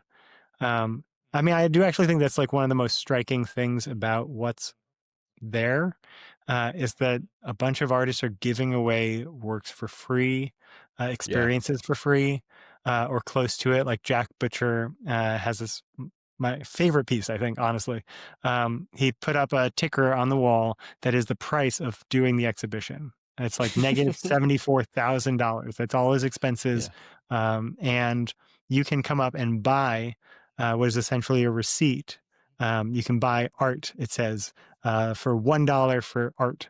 And you can put in how many pieces of art you want. I bought 13 on my one receipt, and you sign it, and you see the ticker change and go down. And it really speaks to the cost. Like he is turning the process of participating in the fair and the cost of it, and simplifying it down to its like most purest essence. Like this is just what it is. I came with some things, and I need to break even at least at the end of this process. And I hope that I do.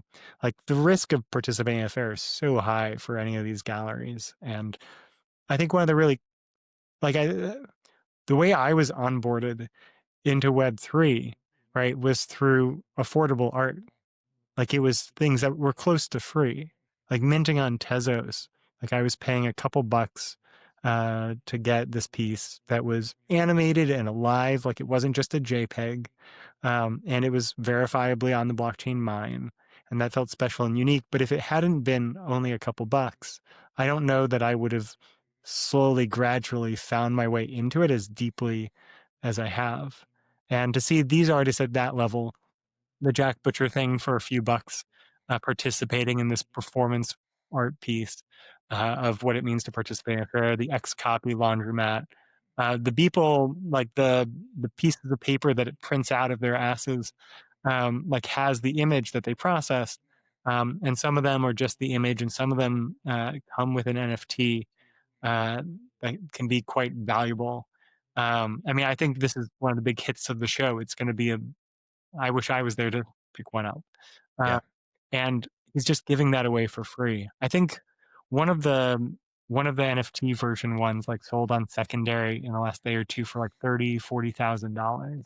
Yeah, there's been a few that have sold around that price. Yeah, Yeah. So if you like do the crazy. math on like how many he's giving out, which is like 256 of them are the NFT version, times 30, 40,000, like we're talking over $7, $8 million he's just giving away for free. Like Like he's selling the robots and he's getting paid for that. Yeah. And like have sold them to some pretty notable collectors in that Hmm. time. But yeah, I think there's something really special about going to a fair and it feeling participatory and feeling like you're getting something from it or being given something from it. When most fairs and museum experiences, you go in and you look at things that you have to be arm's length away from. Like I don't know. There's a lesson in there that I think can be applied to how we approach doing art more broadly. For sure. And I think that's actually a good segue into um, the Art Blocks weekend that happens on a yearly basis in Marfa, Texas.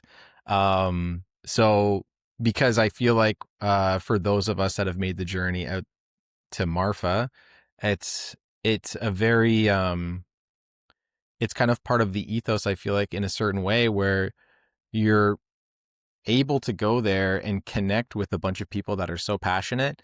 And there's so many opportunities to engage with artists and collectors and to experience, some really amazing artworks, these exhibitions that are happening throughout that 3 day period or so.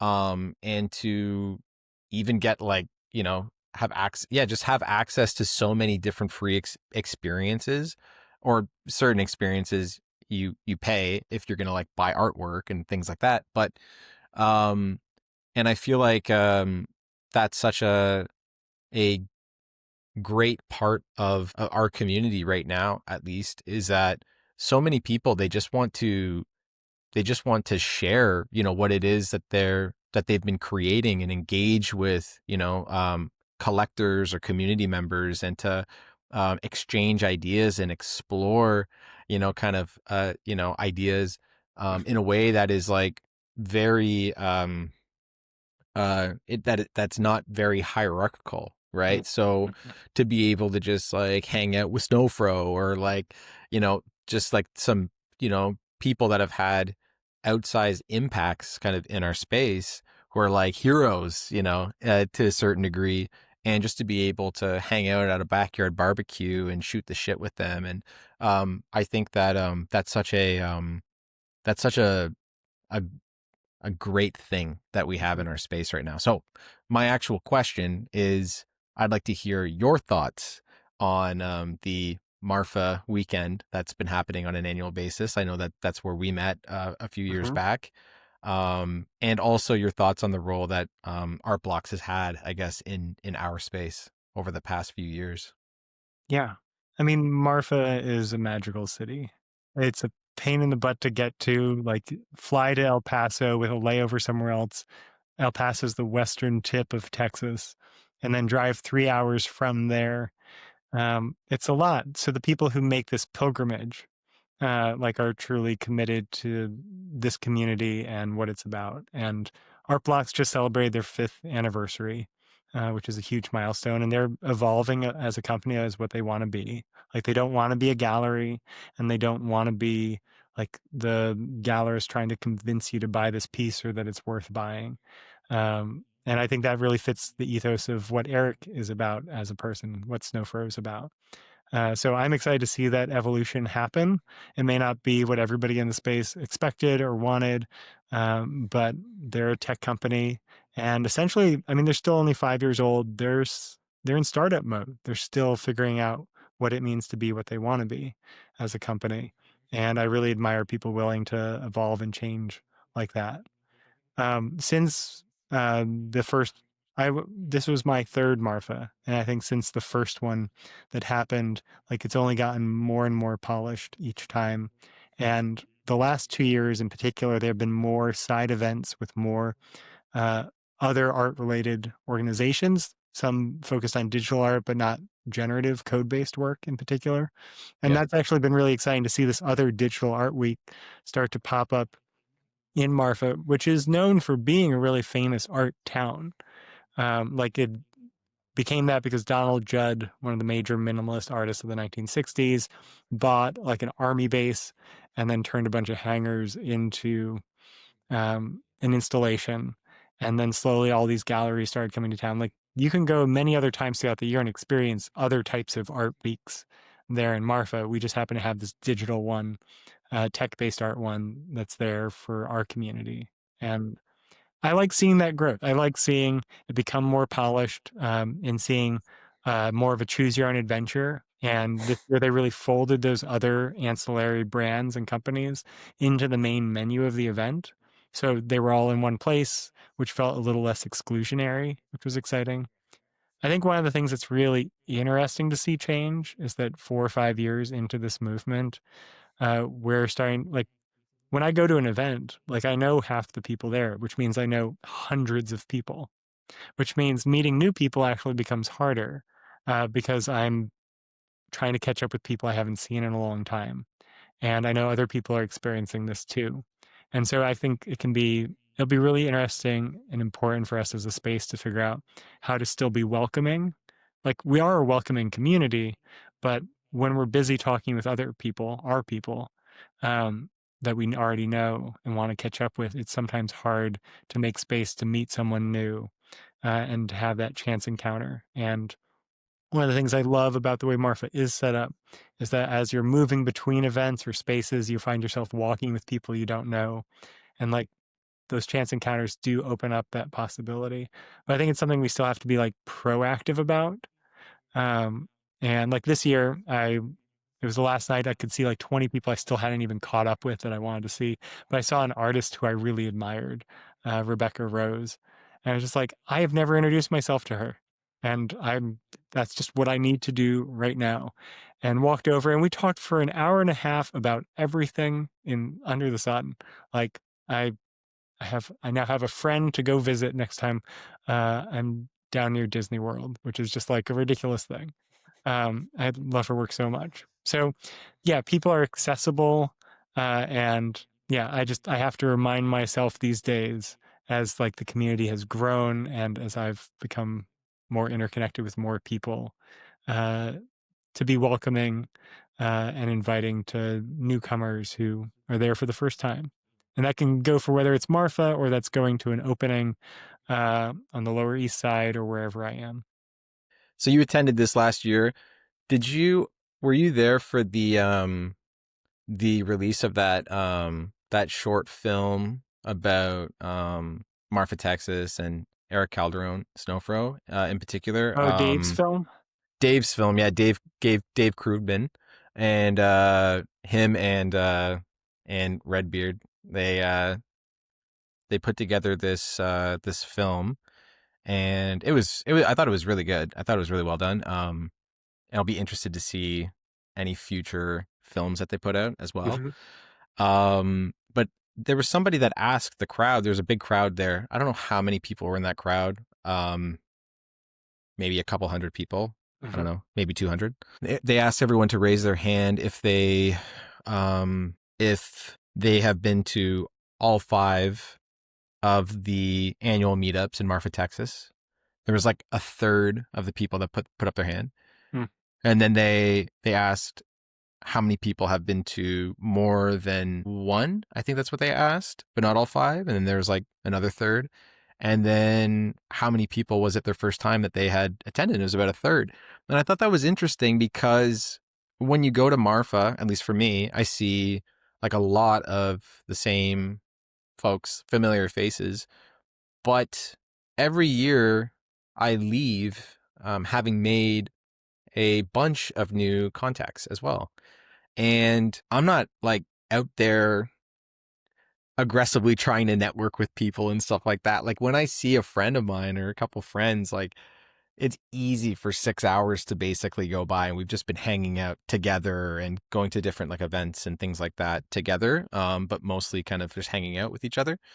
But by the very nature of being in Marfa, I feel like it's like kind of like what you said. It's like when you're walking from one event to the other, and you just join a small group of people, and before you know it, you become buddies by the end of the Marfa trip. And I just think that it is very cool to see though that despite that sense of familiarity and strong relationships that might be pre-existing for those of us who have already been there a few years, it's like you could be as much as a third or even more of the people that are attending are actually first time attendees. And I think that that's cool to see that there's still consistently like this 6, 7, 800 people that have been coming over the last 3 years or so, at least for me. Those are the years that I've been, but that there is some turnover. There are some Mhm. new faces that are coming in. So I'm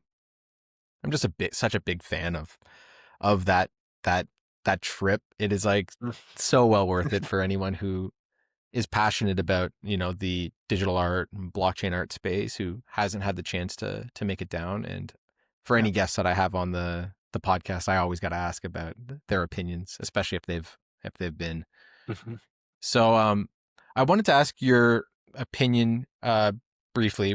We won't well let's try. I don't know how much more time you got, because I know we're already at like the Yeah. over 2 hour mark, but if you have another 15 minutes or so, I might have a couple Mhm. more questions. Okay. Yeah, please shoot. Awesome, man. Awesome. I'm doing good as well. I'm starting to like have to hold my pee a little bit, but I think I'll be okay for another 15 minutes. I don't know if you can tell how much coffee I drink. Like it is decaf, Mm. but I'm like a compulsive coffee drinker, so that's I love it. another passion of mine. Um, Oh, then you I don't want to hear that I'm drinking instant coffee at this point. That's okay. I'm not like a coffee snob at all. I bring instant coffee in my bag when I go to the work office, just to Hmm. have as a worst case scenario if I have to. But Hmm.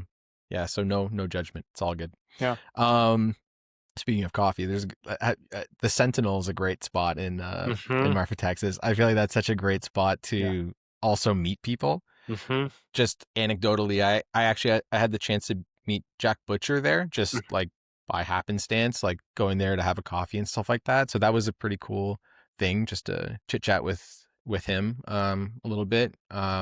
Yeah, but also a lot of other people that I've met in the Sentinel. Roger Dickerman, I had a chance to meet him this last Oh yeah, Roger's great. Yeah, yeah. the Sentinel, for anyone who doesn't know, is a coffee shop, but it's also the name of the newspaper in town. They're in the same building and part of the same business, and so they have like a little bookstore, lots of great seating indoor and out.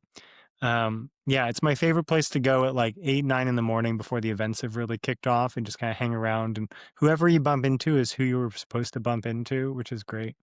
I mean, a little bit of lore on Artist Commons is that, so I went to Marfa this year with postcards and stickers to hand out, and that was the soft launch. And I literally pushed the website for Artist Commons live from my like Airbnb while in Marfa, and was missing, like specifically missing being at the Sentinel, because I was like, oh, I have to finish pushing the site live so the QR code on these postcards works. Um, and I had told a friend that I would go to the Sentinel to do this work. And then I realized if I go, I'm not going to do work. Like I see some people like try and like, but they get interrupted every 20 minutes. And I was like, oh no, I do actually have to finish this by noon. So I wasn't at the Sentinel as much this year as I wish I had been. But I Mm. did run by one day right as they were closing and needed a salad. And they gave me like it was one of the rest of the menu was sold out, like they were closing, and they're like, all right, here's the salad, we've got that. And I was like, great, I need to take this to go because you're closing. I was like, do you have forks? And they're like, oh, we seem to be out of disposable forks. And so they gave me a metal fork Oh, wow. that I promised. I was like, I will bring this back. If you let me do this, please let me take this. I will bring this back to you. I'm here every day this week. Yeah. So they're lovely, wonderful people. I love it there. Like the whole Marfa thing. Like for me, Digital Art Week in New York and Marfa are like my two anchors for the year. And if I make it to any other events, like that's just icing on the cake. Yeah. But like those for me, there's just such a there's such a gathering point of a particular kind of artist and collector and art enthusiast. The people really interested in the weird and the strange and cutting edge. And I'm just so grateful that we have these moments in which we can gather in person, because so much of it is online. But again, that's Web3, like I said earlier, was the model for Artist Commons, because it is that tension between like we live our lives online, so we should be online together, and we also want to be together in person. And how do you balance those things? And Web3's found a way to do that. And so, yeah, I'm just trying to find a way to do that with Artist Commons that builds on all the good, the bad, and the ugly that we've experienced in the last few years. There's been all sorts of ups and downs and learnings, and oh my God, has there ever been? Well, that's great, man. Well, it's been a really great chat. It's been really cool to hear your perspective and to learn more about Artist Commons. And yeah, I really appreciate you making the time to come on the podcast. Is there anything that you feel like you wanted to have talked about any topics that we didn't cover? I think now would be probably a good time. If not, then we can kind of start to wrap things up a little bit, but does anything come to mind at all? I was curious about your art collecting, because I went on Deca the other day and I was like, Oh, there's this whole collection here. Look at this amazing taste. And that was something I didn't know about you if I hadn't followed that one link. Like I see the tin can prints that you carry around Marfa, and I was like, oh, yeah. like, so that was a fun surprise. And yeah, anyway, I really like Yes. your taste, and I hadn't gotten a chance to tell you that. Oh, thank you, man. I appreciate that. Um, and you also brought up I guess the woodblock prints that I did as well. Mm-hmm. Yeah. So that was yeah. So this year, that's on the creating side. Yeah. So I've been exploring, you know, using P5JS to create my own code that then produces these different artworks. And I came up with this idea I wanted to use the soup can as a way to develop something that was a relatively simple shape that I could explore doing, that was figurative, as part of my process of, exploring this new medium for me. And I was going to release a project about it, but I ended up not landing on something that I felt was ready. But I was thinking actually about Marfa, Texas. I was thinking about Donald Judd as well, and I thought, like, well, the soup can is originally obviously a reference to Andy Warhol, and I was thinking about, like, what would if Donald Judd was to do a soup can, like, what would that look like? And I thought of it just this minimalist, toned down, like no wrapper or like no advertising or label on it. And just like this really toned down soup can. So I kind of was exploring that a little bit. And at the same time, I was thinking about printmaking techniques, because you can see from the painting in the background here, I really am a big fan of art in the physical form, and like painting and print. And I was trying to think of a way to translate code into print form. And I started to think about woodblock printmaking using laser cutters. So translating the code onto wood and then applying ink and then creating these prints. And so that's the process that I've been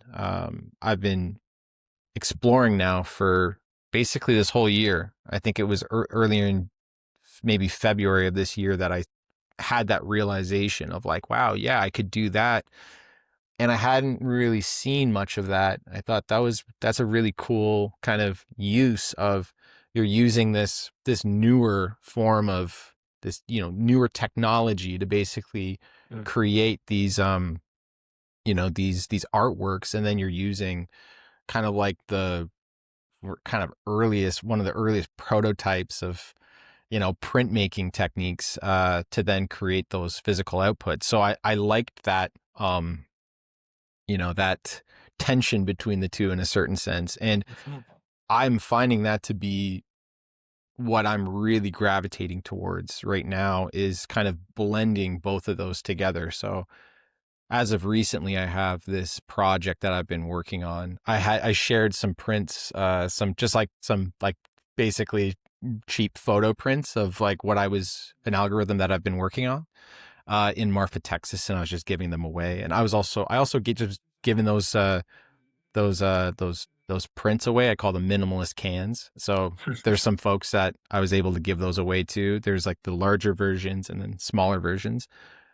And it felt great. It felt great to that's the first time for me that I've actually worked on something like this and was able to give it away to people, and receiving the feedback and things like that. I thought it was great. It was great.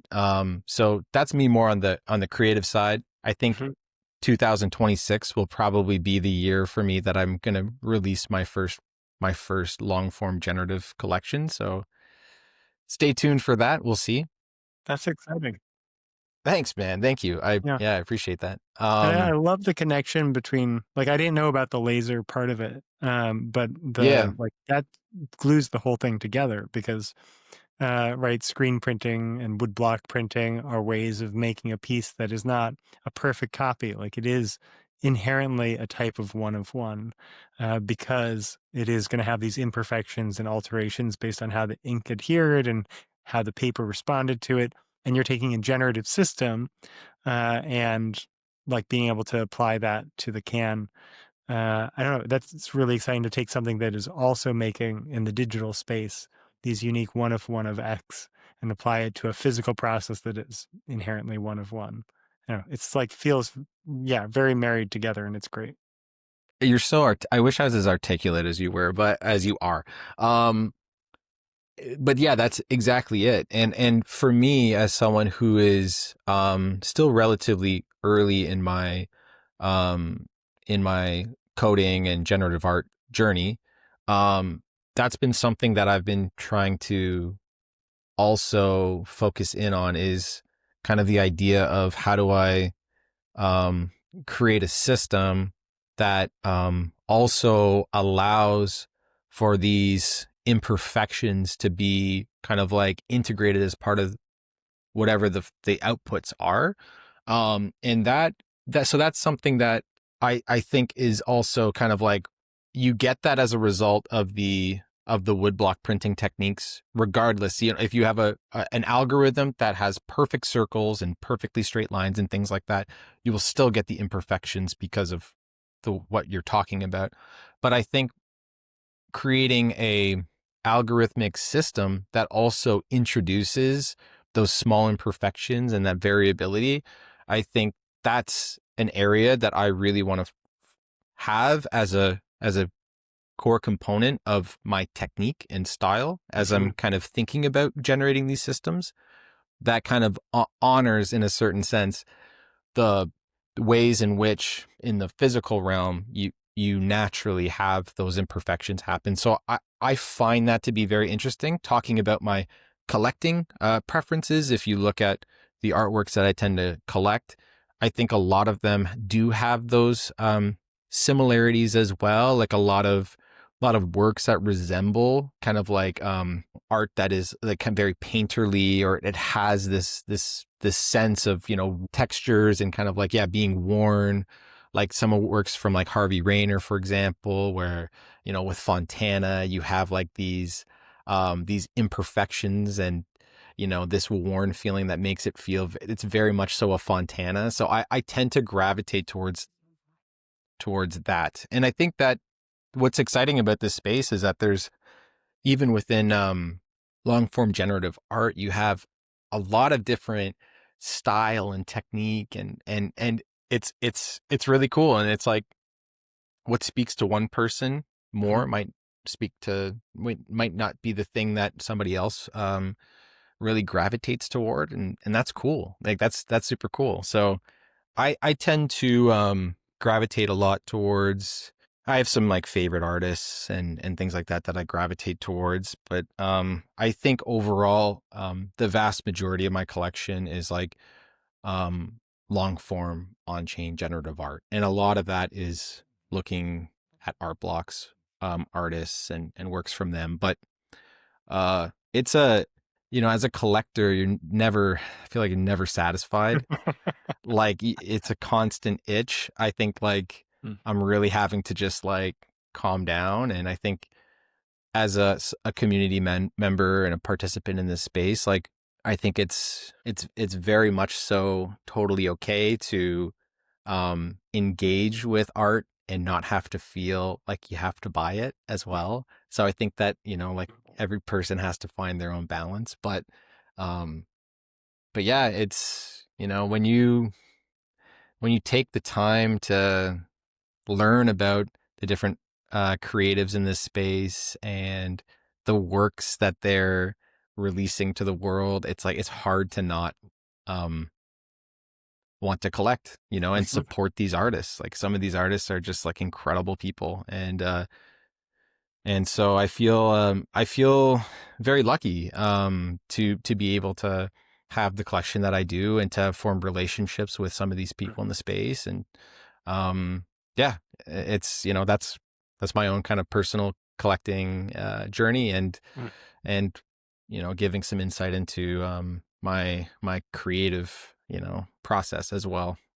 So thanks for asking. I haven't really shared much about that with the audience before, so Oh, good. Yeah, and it was a fun surprise for me to realize just like the depth of your collection and the number of names that I just like really admired that were in there, and that you weren't just collecting one like from one artist or one piece from one collection by that artist. Like you can see these sets and these diptychs and triptychs that you're making out of the pieces and the way you've laid it out in Deca. Like, yeah, it really speaks to an eye that, yeah, I again, just total surprise out of left field. And I was like, oh, this is amazing. I'm so excited to, yeah, make sure we cool. check in on that stuff. That's Yeah. awesome. Yeah. I mean, who knows? Maybe someday you can do like an installation where something like people are getting to make screen prints or woodblock prints from the blocks that you're making for them there at the event. Like, I don't know, generative, collaborative printing that has some component of minting in it. I don't know. It seems, yeah, really ripe. I'm excited to see what, yeah, the next year has for you. Cool, man. Yeah, well, I hope to release some work next year, and I'm hoping to be there in Marfa in 2026. So I'm hoping that I can maybe have something ready to go for Marfa next year. So Nice. we'll see. But I want to loop this back around, to you. I really wanted to, say that I it's been great to hear your perspective and to learn more about your journey, the origin story from when you were 5 years old up until now, and everything with Artist Commons. So again, I think for anyone that's listening who's interested in either applying or learning more about the work, maybe just plug again one more time, like what how can people get involved, if they're interested in applying to Artist Commons. Yeah, share with them the next steps. Yeah. So again, the website is called artistcommons.art. You can find us on most social medias at artist_commons. There's a contact form there on the site if you want to get in touch about applications or donating to scholarships or becoming a member of the referral program. And as well as the email addresses I mentioned earlier in the program as well. I mean, I guess the last thing I'll say about it is that I'm the lead mentor for the first 6 to 8 cohorts that onboard, which is to say the first 60 to 80 people that sign up. I can see already how many applications have been started. Like we've received 24, but we've received like twice that, as like people have started and gotten halfway through and then they hit the first essay question. They're like, oh, I need to come back and finish that. So I'm very hopeful about the numbers we're going to get to this year, and what that unlocks for being able to pay to bring in really great guest speakers and visiting artists to talk to people. But I hope one thing people take away from this, like explanation of my early history and the number of mediums that I've worked in, like touching music, touching filmmaking and photography, going to art residencies with writers and poets and painters and screenwriters, and composers. Like all of that kind of got bundled up into my 7 years of teaching. And the gift I found out that I had was to be able to look at something and respond to it in the moment. And to really be able to offer like sharpening in the way of like, oh, you take a stone and sharpen a blade so that it is more effective. Like my feedback is not sharp. The effect is that you are sharp in making your work and more effective as an artist from it. That's the gift I found out I had. And I feel like in some ways it came from touching all of these different mediums at different points in my career. And so I'm glad. Thanks for making space to be able to share about those, because it doesn't get to come up as often as I'd love it to. And I love all those mediums, and I love the artists who are making weird, diverse kinds of things, which is why I love this space so much. You and I both. Well, that's great. Haiver, again, thanks for coming on the podcast. Yeah, and for anybody who is going to apply, all capitals, long form, 2026. That's the referral code. But Haiver, I just want to, thank you again for coming on, and I'm wishing you all the best, and I look forward to seeing you again, perhaps in New York, perhaps in Marfa, whenever it happens. I know it's a small world in this space, so I look forward to it. Maybe both. Yeah. Why not? Why not? Actually, will you be in California in January at all? No, you won't. No, for the Node Foundation thing. Okay. No, unfortunately. No, I have this little program that's launching in January, so it's it's gonna be a busy time. Sorry, I didn't even. I can imagine. So, wow, coming up, man. So, wishing you all the best with that. See you when I see you, and if there's anything that I can do to help out, in addition to this podcast, which I'll release soon, just, feel free to reach out. This is something that's really great for our space. And so thanks again for coming on, man. And thank you. Thanks for everyone for listening. Bye. All right. Hope you enjoyed the conversation. Feel free to subscribe to the podcast on Spotify and YouTube, and give me a follow on Twitter at longformart. As mentioned, none of this is financial advice. This is for entertainment and information purposes only. More information can be found in the podcast episode description. And thanks so much for listening in. I'll be back soon with another episode.